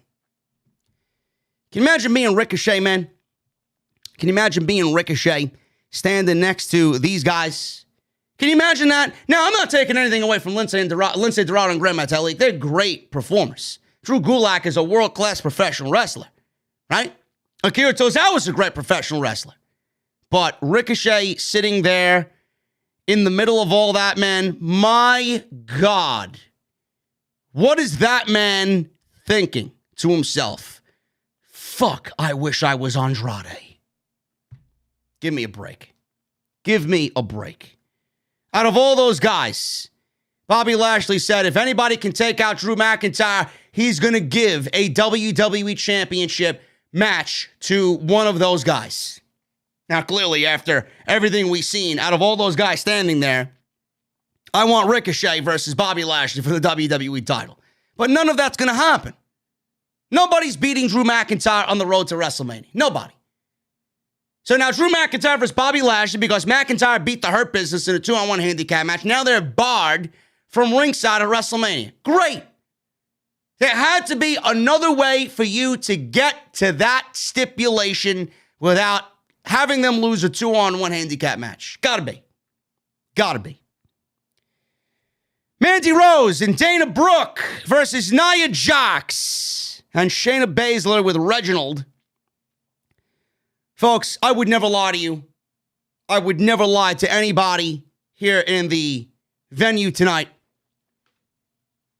I got up and I cleaned cat shit during this match. Could not give a single shit, man. Mandy Rose and Dana Brooke.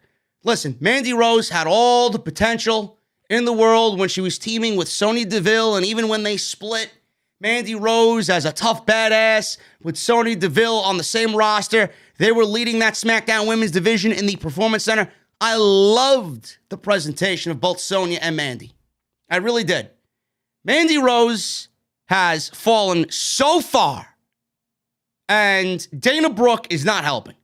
They look absolutely nauseating together. I don't know why anybody would see any redeeming quality in Dana Brooke as far as an in-ring aspect on Monday Night Raw. We got Mandy Rose, Dana Brooke, Nia Jax in the same match with Lana and Naomi, who I like, on commentary. Not Lana, Naomi. I don't give a fuck about Lana at all. This is your Raw women's division, folks. I was cleaning cat shit during this match. I didn't do anything as far as what I needed to do for this match. Jax and Baszler win. I heard from the area in which my cat boxes are located that Reginald was flipping around in the ring. He was doing some fucking hotshot dance moves, and that was it.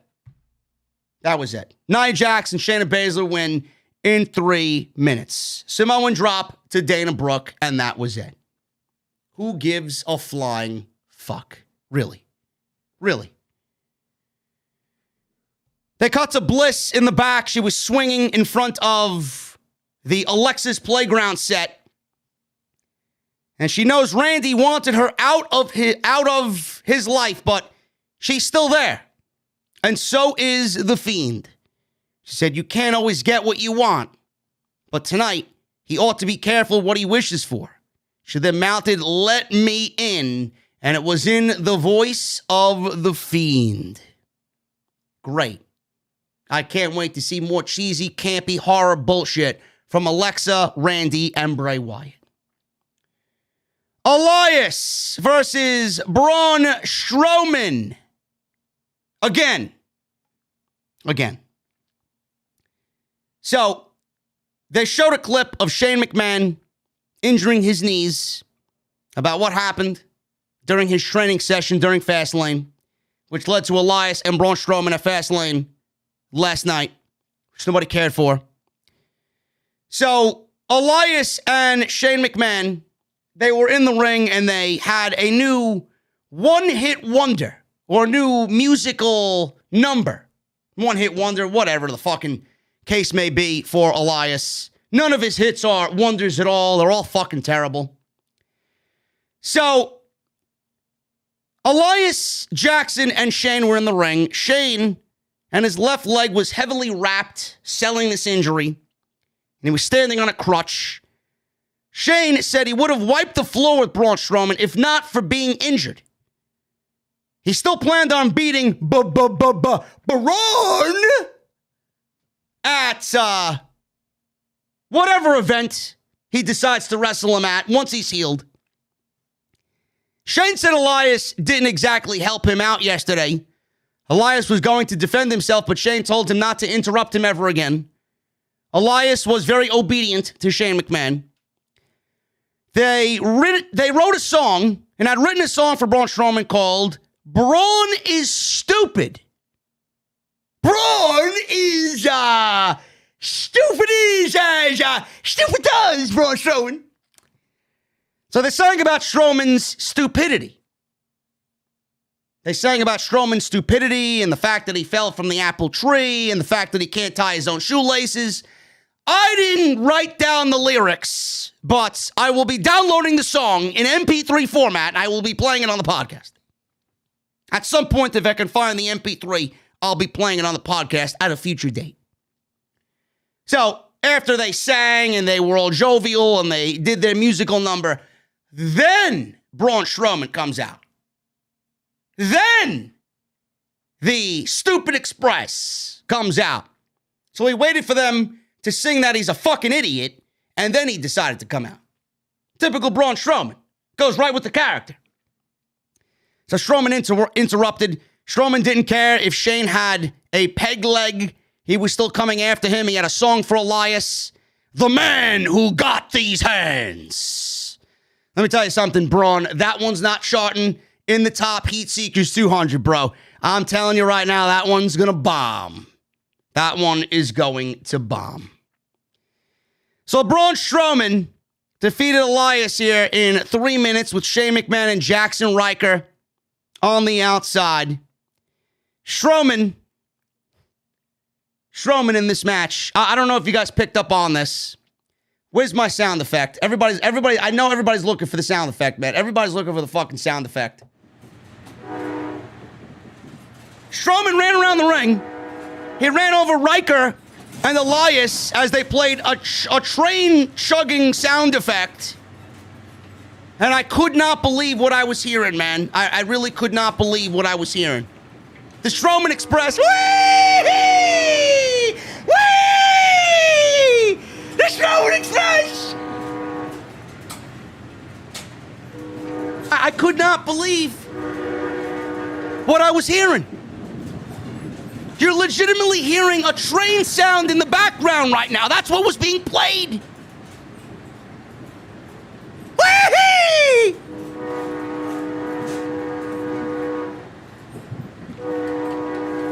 I don't understand it. Who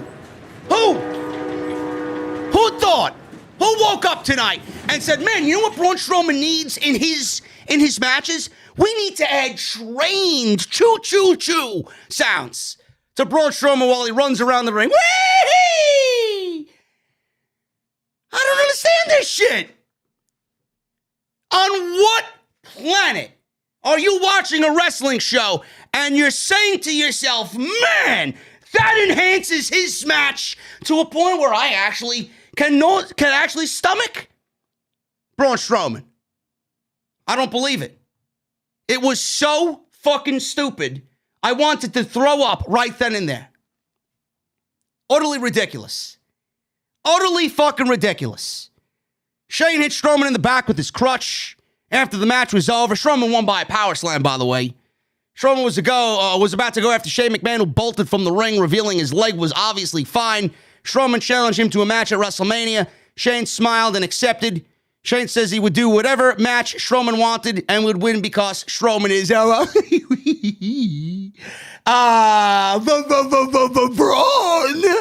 Stupid.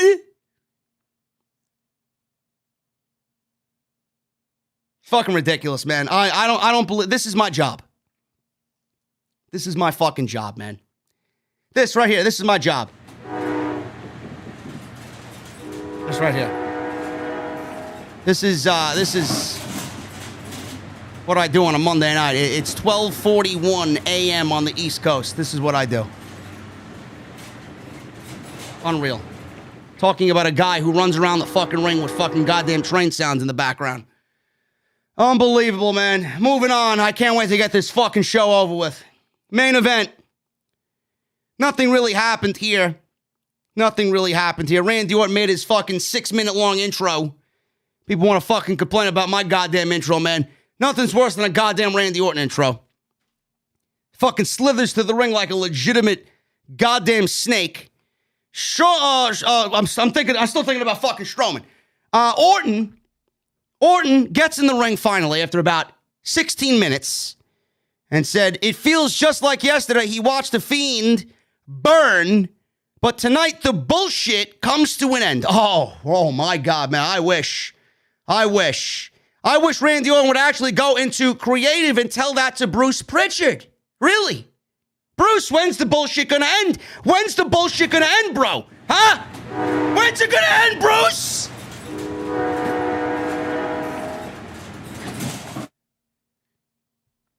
Bliss came out. She had the Jack in the Box with the satanic imagery on it. The Fiend's music played, and he showed up behind Randy Orton. So Orton came out with a black bag.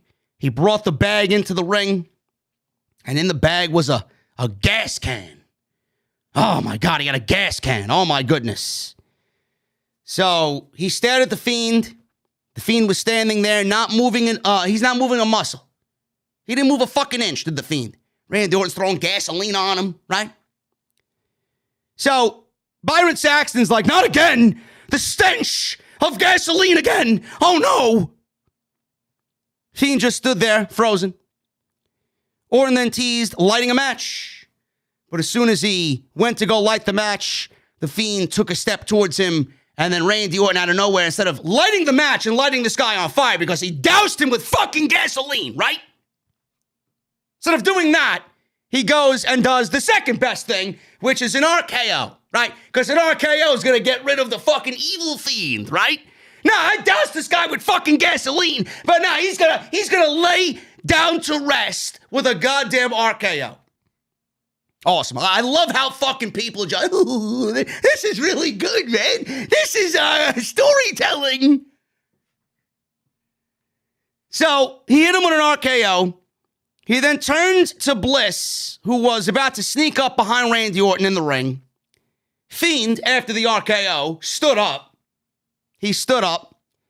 And after that, Orton turned into the Fiend. The Fiend applied the mandible claw, then delivered a Sister Abigail.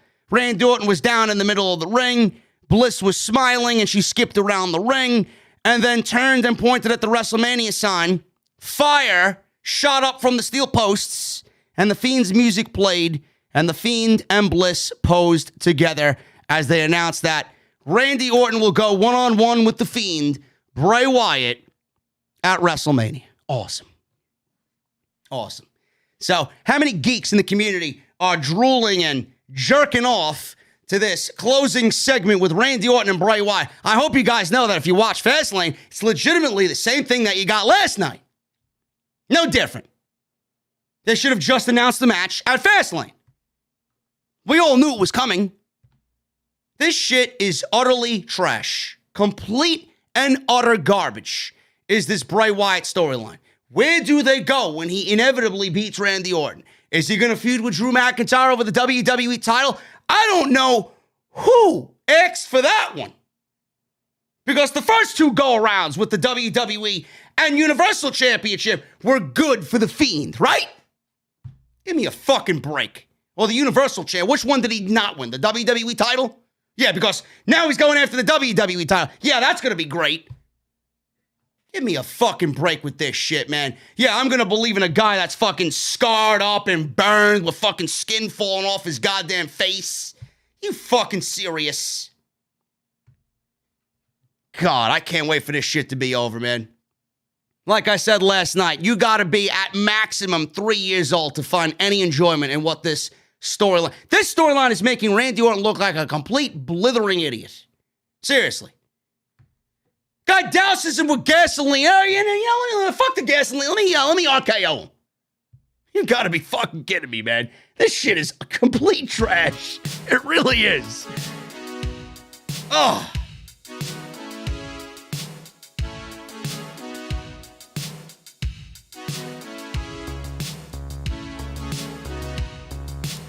Man, we are about to go over the super chats. Jesse's texting me. Jesse's texting me, man. Greatest moment in Raw review history. Oh.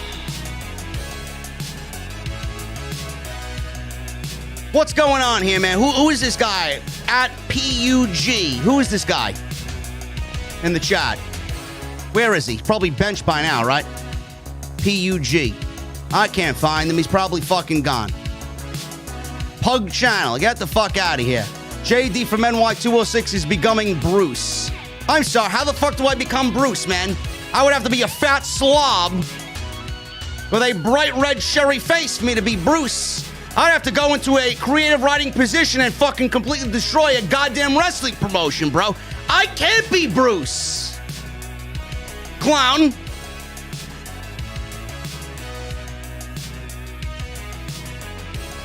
I appreciate you guys being here, man. We got some super chats to go over. Follow me on social media, man, at JD from NY206. That's Twitter and Instagram. Hit that subscribe button down below. Turn on the bell for all notifications. And if you missed anything on the channel previously from this past weekend, including the Critiques and Connoisseurs, episode 4, link is down below. I'll have a preview of the next episode on Wednesday's live stream. Should be great. Let's go over these super chats, man. Got a bunch of them. I appreciate you guys. I appreciate the love. Big Ben, $24.93, $4.99 super chat. Do you think Raw will ever go back to 2 hours? Ever heard of the Unholy by Miles Kennedy and Slash off the World on Fire album? It's really good. Thank you, of course. Anything Miles is on my Spotify, man. And will Raw go back to 2 hours? I'm not getting my hopes up, man. Not getting my hopes up at all. Ricochet with a $1.99 super chat. For once, Elias had a catchy tune. Yeah, man, I'm telling you, I'm going to get the MP3 of that. We're going to play it on Wednesday.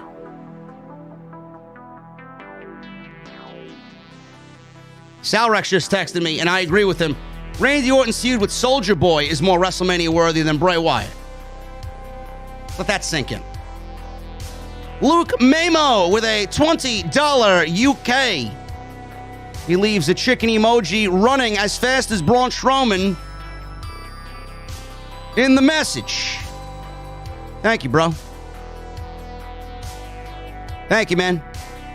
Chris with a $4.99 super chat. What's up, JD and the OTS family? I just want to say that I absolutely love the intros. You have such a great creative mind. Just absolutely amazing work, bro. Thank you, Chris.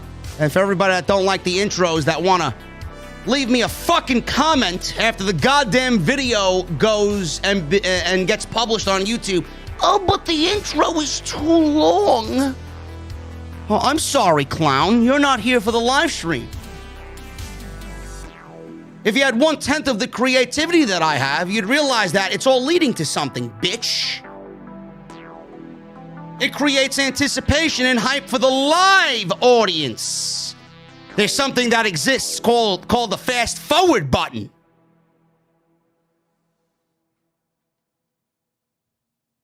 Thank you, Chris. I appreciate you.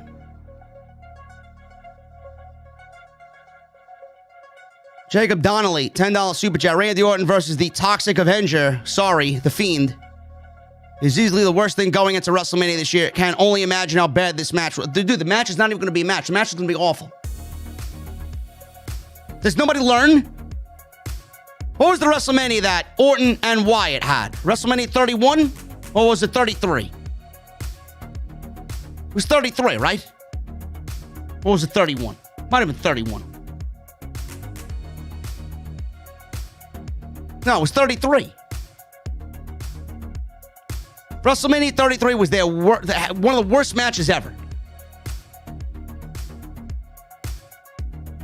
Michael Gamer with a $50 super chat. JD, keep doing your thing, bro. Me and my wife, Gina, been watching your show for 7 years and going. If it wasn't for you, quite honestly, we wouldn't know what was going on because it's so hard to watch. Thank you so much for watching this crap for us. Michael and Gina, I appreciate you both. I will be here for as long as I can. I ain't going anywhere anytime soon. For as long as you're here, that's all that matters to me, and I appreciate the both of you. Chillin' with McMillan with a $5 super chat.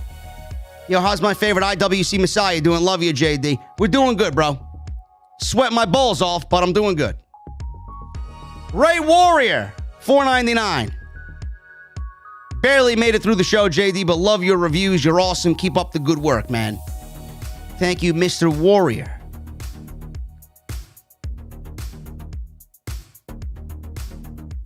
You know, if everybody in the chat asking if I drink White Claw or Bud Light Seltzer, bro, Jesus Christ, you must take me for a complete fucking virgin. Seriously, that's as disrespectful as calling me a fucking pussy. Seriously. Who drinks White Claw? Do you take me to be a millennial, huh? Shit is trash. I enjoy my craft beer. The less you know about it, the more tastier it is to me. Cool Jags, $4.99. What's up, JD? No surprise, Rhea challenged Asuka at WrestleMania. I mean, there's no competition in that women's division anyway, so who cares, honestly, Raw? So I care. I care!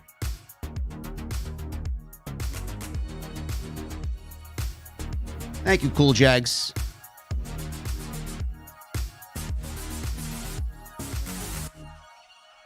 Gus with a $100 super chat.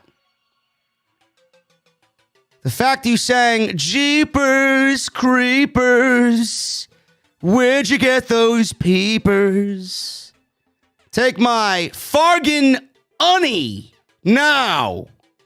I'll say it for you because the super chats won't let you say it. Take my fucking money now.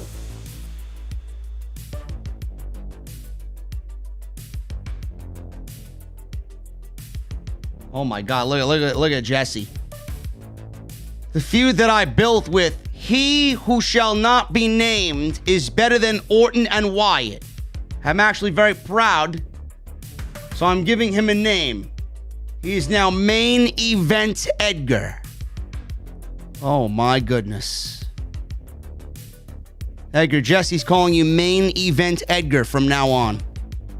Gus, I appreciate you, bro. It's a lot of money, man.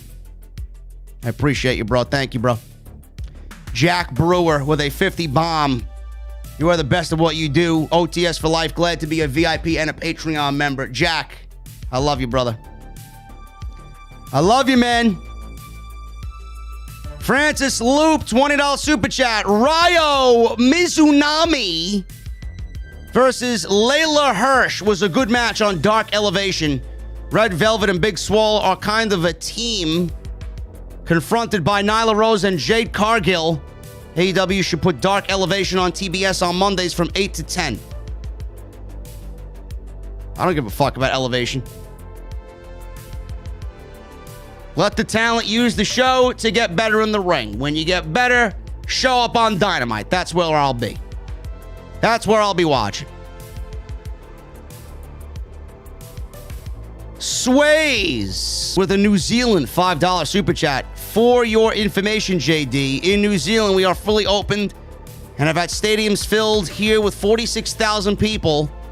Also, Braun Strowman runs fast. Maybe I should move to fucking Australia. Or New Zealand. Sways. That's awesome. And over here, we're going to need a fucking COVID pass to go food shopping. Really great. Dave Melly with a $4.99 super chat. You're not alone in this battle. We bashed WWE because we love it. It's called tough love. Get Bruce out of there. That's not tough love. I got no tough love for Bruce. I hate the fucking creative team with a goddamn passion. Get him out of there. Get him out of there. Big Wheezy with a $5 super chat. Question, is there a hashtag we can start for this crap? This sucks, and we as fans deserve better than this. Keep complaining, JD. We stand with you. I don't know. I don't know if a hashtag is going to work, man. Nobody gives a fuck. Everybody's stuck in their own goddamn way. Everybody's just attracted to mediocrity, man. Nobody's going to give a shit. Cool Jags with a $4.99 super chat. Answer to JD's pop quiz. Number 1, Braun runs fast. 2, my hole equals Nia Jax. 3, catering equals Dana Brooke. 4, Vince, Bruce, Barry Young talent. 5, Wood.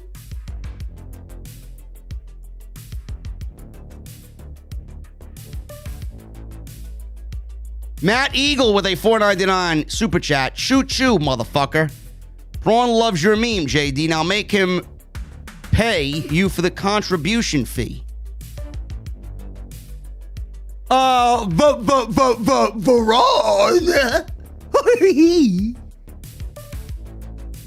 Braun needs to be repackaged as a fucking train conductor, bro. I want to see him with the little tool where he clips the tickets. I want to see him with Amtrak tickets. I want to see him with the conductor's hat. Seriously. Blue slacks.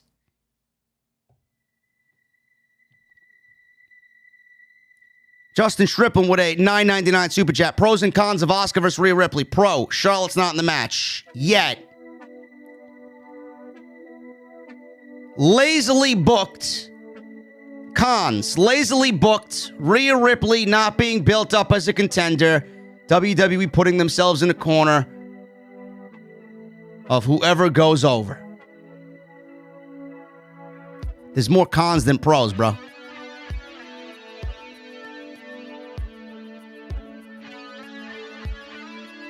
There's absolutely nobody that's going to disagree with me on my rant on Rhea Ripley. Nobody.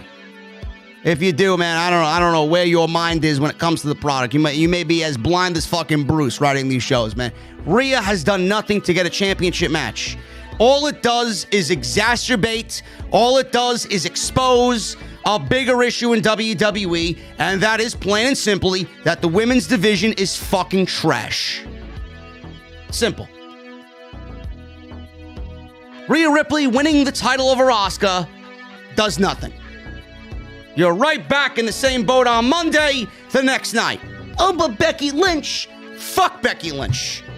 Becky Lynch is not saving the fucking show. Becky Lynch is not saving the division. And Becky Lynch is not going to be a factor on the ratings. Nobody gives a fuck. Charlotte Flair, she's not a factor.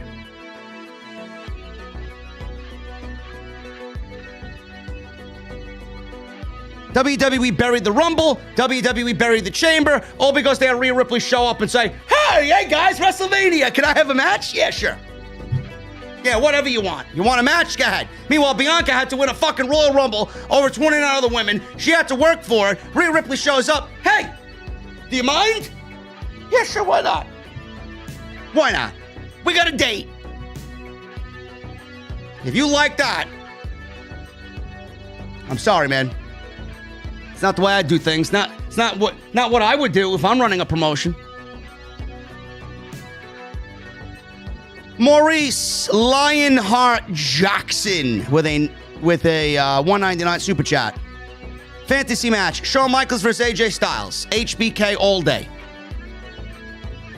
Matt Parks with a $10 Canadian. Been watching you since 2017. This is my first super chat. Your videos helped me through some tough times, so I just wanted to show my appreciation. The best wrestling mind in the IWC. You better fucking believe it. Thank you, Matt Parks. I appreciate you, man. Hope all is well.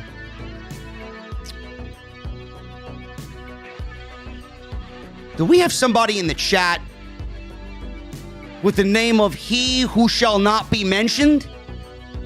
Jesse, are you trolling, bro? Jesus Christ. Oh my God, man. James Horak with a $5 super chat. I just watched something that said new Fiend is smaller than Bray and that Bo Dallas could be the new Fiend.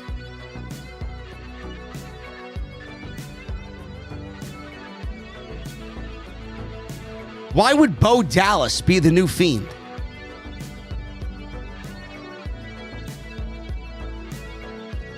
Listen, man, they need to do something that's going to be, hey, man, that's actually interesting, because this shit sucks.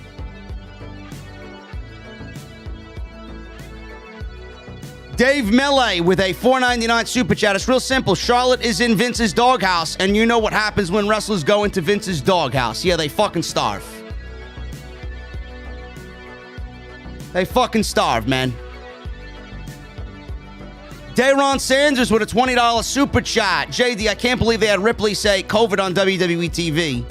Why? Drew McIntyre came out and announced he had COVID and was out for 2 weeks. Miz must have watched your podcast because he asked how is Bad Bunny on the WrestleMania cover over WWE Superstars. And lastly, I see they showed Ricochet in catering with the other clowns. Miz doesn't want to watch my podcast. I'd be blocked within an instant. And Ricochet, man, I feel sorry for Ricochet. What a waste. What a complete fucking waste is Ricochet, man. Seriously. How do you fuck him up?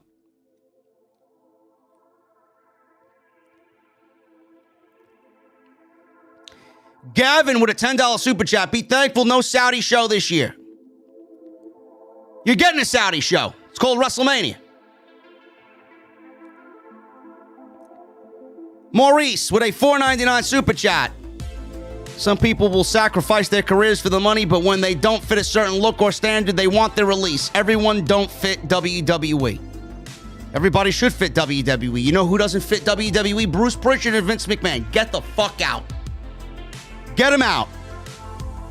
Tenario 128, $5 super chat. Are you a fan of Frasier? No. I thought Frasier was a terrible television show, man. Seinfeld all day. Justin Striplin, $4.99. I'll try to find the article and send it to you, but there was a story earlier about WWE moving Charlotte to SmackDown to feud with Bayley for WrestleMania 37. Listen, if it gets Bayley on the WrestleMania card, whatever. Whatever. What happened here?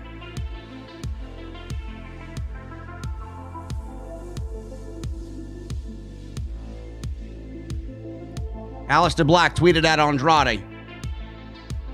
Jesse just texted me about Andrade and Aleister Black. He tweets, Andrade goes synonymous. Andrade goes synonymous with my WWE career. My first opponent and the opponent I won the belt from start to finish, a total pro. And in my opinion, few have his footwork, ability to commit and execute in-ring techniques. Amigo, thank you for everything. You know he wants to be exactly where he's going, man. You know, Aleister Black wants to be exactly where he's going. Hologram, thank you for blocking this fucking bitch in the chat. JD, quick question. You call this a podcast. Also, how about you go and get a real job instead of ranting about WWE? Minecraft. Fuck off, clown.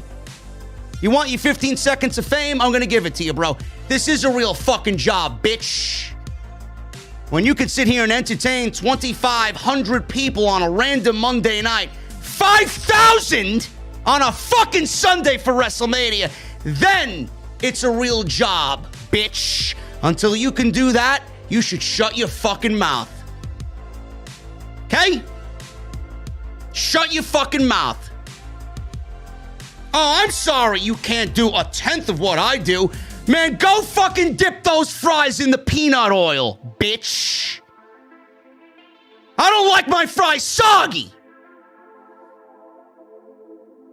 Or maybe you work at Walmart and you hate your fucking job. I mean, you know how many times I go to Walmart and I fucking look at the cashier? They're fucking just, oh my God, man, I hate my life written all over them.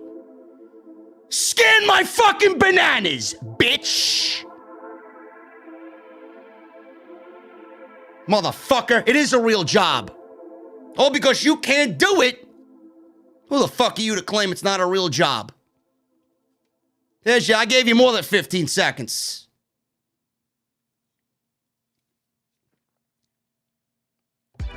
I don't see you going to fucking Fightful's podcast and telling that to them.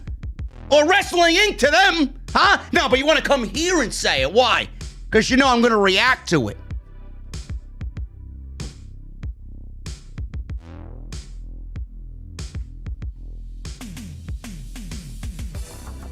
Well, maybe he works at a place like Chick-fil-A. I actually enjoy Chick-fil-A, man. Give me them fucking crispy chicken strips, bro. But give me some barbecue sauce, please. And please provide me with an adequate amount. Not one. I need 4 barbecue sauces, man. Because I also dip my fries in the barbecue sauce. Bitch.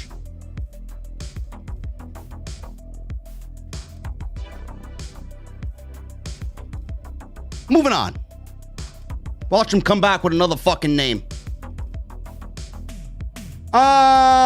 Francis Loop with a $5 super chat. At this point with the Fiend, I would rather see a new Wyatt family instead of Bray Wyatt. Instead, with Bray Wyatt, Bo Dallas, Tucker Knight, and Killian Dane. Dude, Bray Wyatt needs to just fucking go away, man. The guy is just awful. You know what Bray Wyatt I enjoyed? The Eater of Worlds Bray Wyatt when he was feuding with Daniel Bryan. That's the Bray Wyatt I liked. That Bray Wyatt was a great professional wrestler. I don't know what the fuck you're getting here. He had everything you got now. But now he's got a shitty fucking character with grade D level fucking theatrics. At least at that point. I found that Bray Wyatt more menacing and more psychotic than I do this Bray Wyatt. This Bray Wyatt's just fucking ridiculously awful. Seriously. Cool Jags, you work at a Chick-fil-A, you're a man. Listen, bro, I love Chick-fil-A, man. Don't get me wrong. No disrespect. You do what you do, bro. I love me some Chick-fil-A, man. You guys are doing good. Every time I go to a fucking Chick-fil-A, the line's like fucking 67 cars deep. The fuck you serving there? Crack cocaine? You guys got some great salads, man. I'll tell you that. Mama McMahon's Macaroni with a $4.99 super chat. Shane McMahon needs a new finisher called the Stupid Express. And before execution, he needs to yell, all aboard! Whee!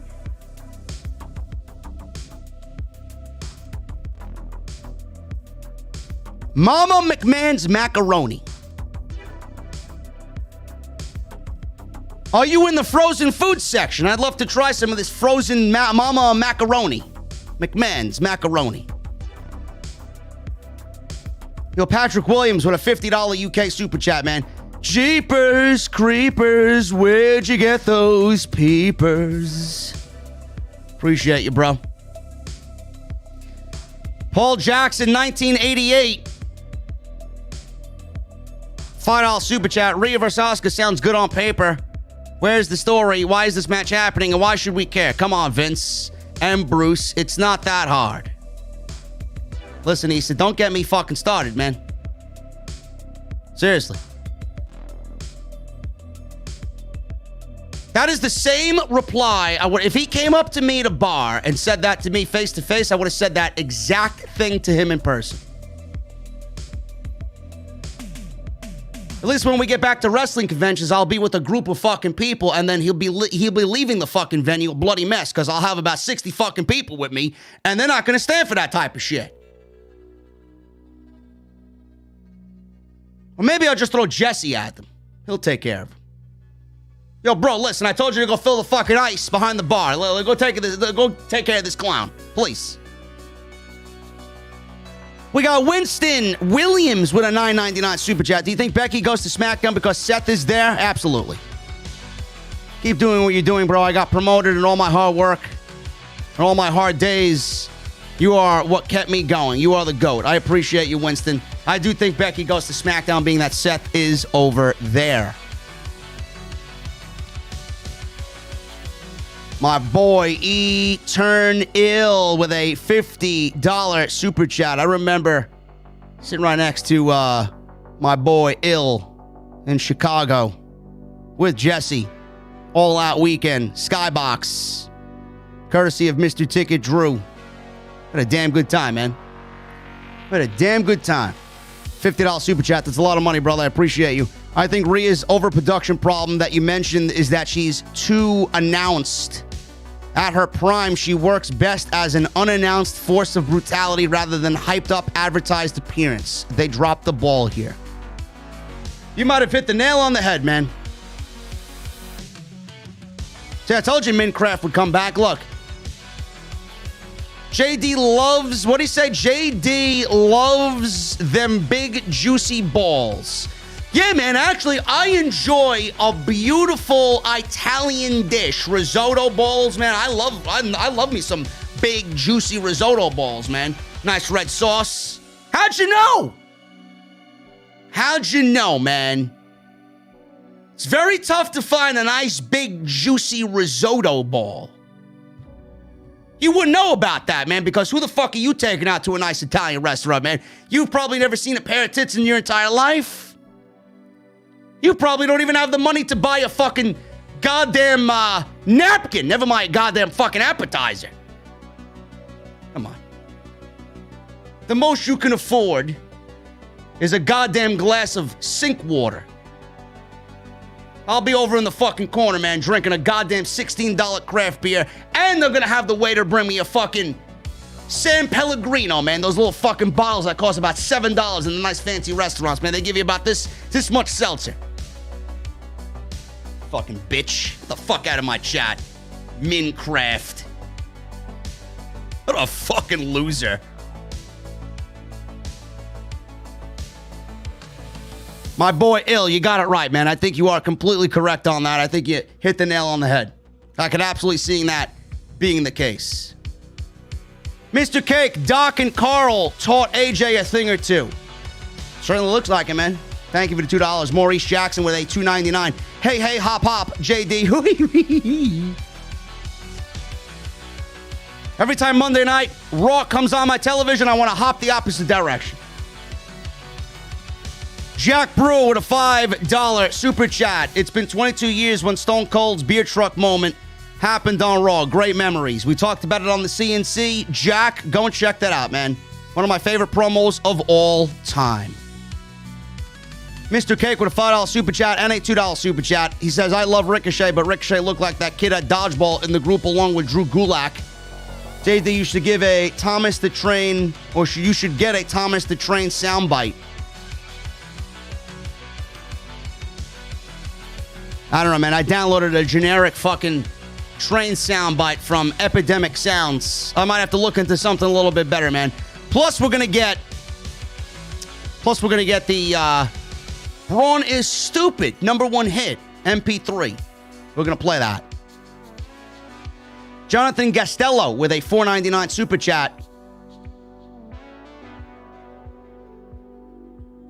Where the hell did he go? There he is. I came out of class and turned, and I hear train noises. What am I watching? Thomas the Tank Engine? I'd rather watch that than Raw. What the fuck, Bruce? Bruce is a fucking idiot, man. Bruce is a clueless hack. Seriously. Jacob Donnelly with a $5 super chat. I'm genuinely surprised this show hasn't broken you yet. Bro, if you don't think the Braun Strowman is not me broken, I don't know, man. It's pretty broken to me. Mr. Cake, $2 super chat. Rhea Ripley looked amazing tonight. In what way? In what way? I didn't see anything that looked amazing. I saw somebody that WWE's using as a second string fill-in. It's not what I really call amazing. But that's just me. DeVar Davis with a $5 super chat. Monday Night Rawful featuring Braun Strowman. Joseph King, $5 super chat. Your boy BC Amplified. BC's a fucking beast, man. Loves Bray Wyatt. Alexa Bliss and Randy Orton storyline. Personally, I don't care about it at all. I think it's trash. Me and BC are cool. Gotta hang out with him soon. Him and I don't have to agree on everything, man. He does his thing, I do mine.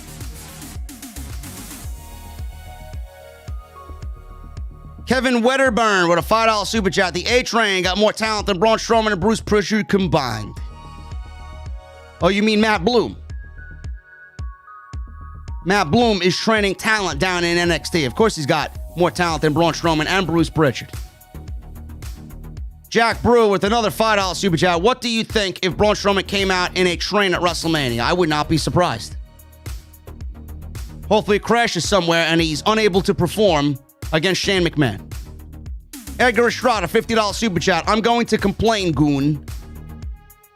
You were too damn funny. I should have fell asleep just as you started the podcast, but no thanks to you, Jerry. Man, you killed it. Jeepers, creepers to the train noises were brilliant. Thanks for the laughs. Cheers to the best. Edgar, I love you, brother. You're a fucking VIP for a reason, man. And don't let Jesse talk shit to you, man. You now have the wrench next to your name. Use it. Use it. For little bitches like Minecraft. Jesse Borstler with a $5 super chat. Every year WrestleMania season is disappointing. Can't believe WWE played a train sound for Braun. Raw sucks. Push this tweet.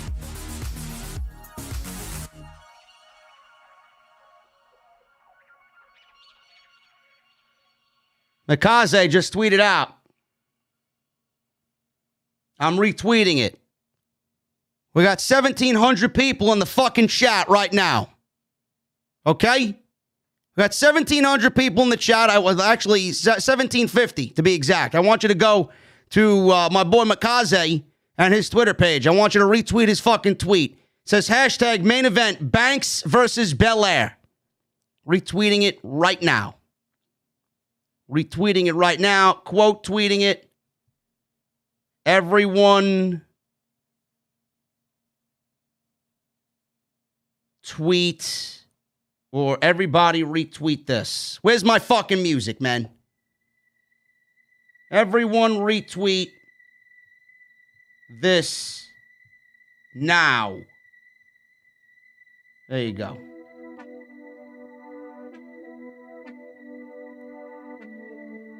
Even though the feud is very lackluster, man, I don't blame that on the ladies. I really don't. You know, I might have been a little too hard on them. In fact, I wasn't actually hard on them. Listen, you know, a lot of people, they always look at me, oh, you disrespect the wrestlers. No, I don't. I like who I like, and I don't like who I don't like. I'll never disrespect the wrestlers unless it's some fucking ridiculous reason like Braun Strowman telling me I should go stuff a hot pocket up my ass or whatever the fuck he told me. But I understand it's not the performer's fault, man, that they are absolutely handcuffed in every sense of the word. And it's not their fault. The writing sucks all across the board. And the writing has let Bianca Belair and Sasha Banks down. Granted, the match is probably going to be kick-ass. But as far as storyline goes, they're probably neck and neck with Drew McIntyre and Bobby Lashley. I mean, they're both awful.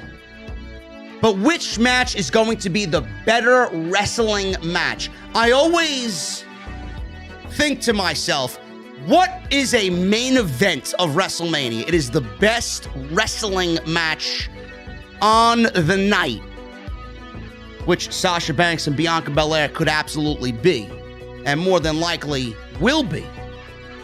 So why not put that in the main event? Right? Roman, Edge, and Bryan is the best wrestling match on night 2. That's main eventing. Why can't we do the same for Sasha and Bianca Belair? Just something to think about, man. Storyline aside. Fuck the storyline. Bruce Pritchard's a clueless fuck. He's a hack. But the ladies are going to go in there and kill it in the ring.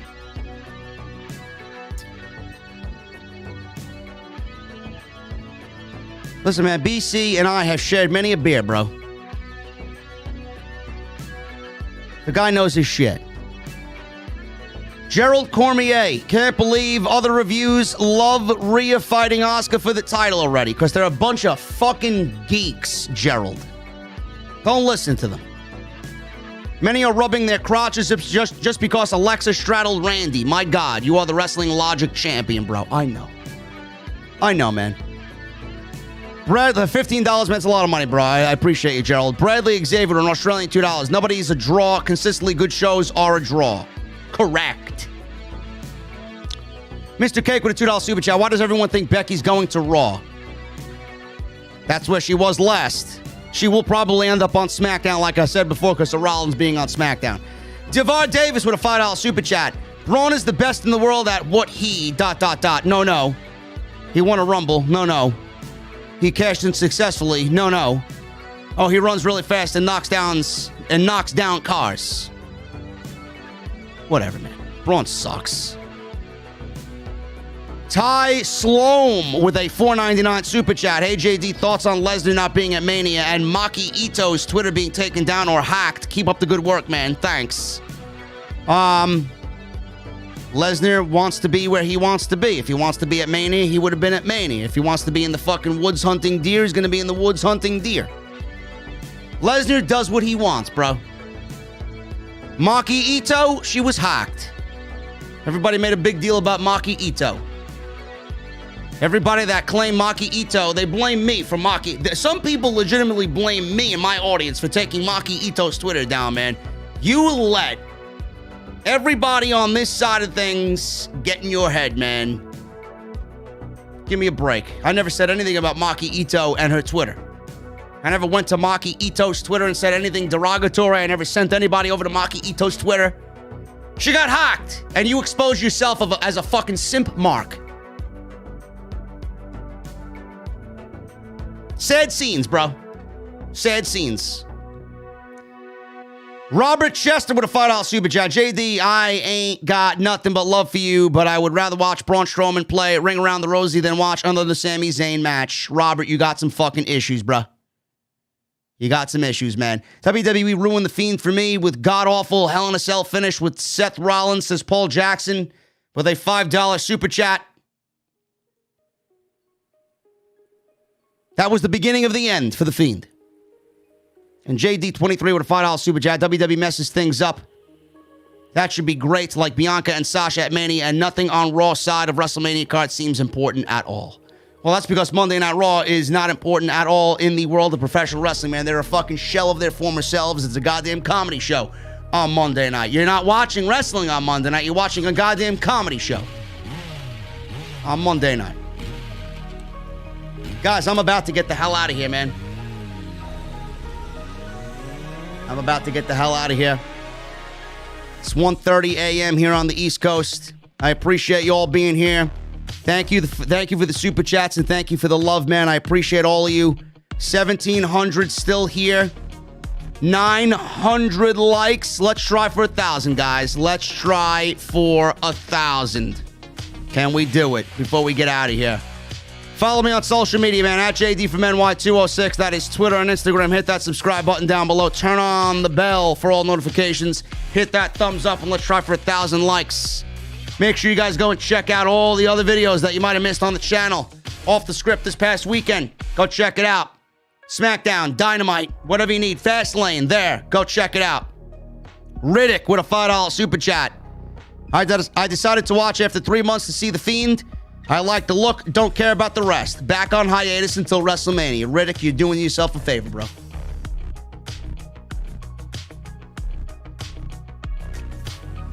Patreon.com/JDfromNY206. Bonfire.com for your t-shirts, man. Bonfire is the exclusive home of Off the Script. And go and check out one of my many sponsors, man. Nightbot's been doing his thing in the chat. You guys got links for days, man. Support the podcast. Advanced GG, Amazon Music, Blue Chew, Ridge, Join Honey. You name it, man. We got some great sponsors also lined up to join the family. Guys, I'm about to get out of here, man. It was a beautiful day in New York. Going to be another beautiful day tomorrow. I got my cold beverage. What I want you guys to do is give me those guitar emojis in the chat. I want you to take that music volume, blast it to max. I'm jumping in the Mustang, hitting the highway. I'll see you guys on Wednesday night with Jesse live right here on Off the Script for another version of Dynamite right here on OTS. I'll see you guys later.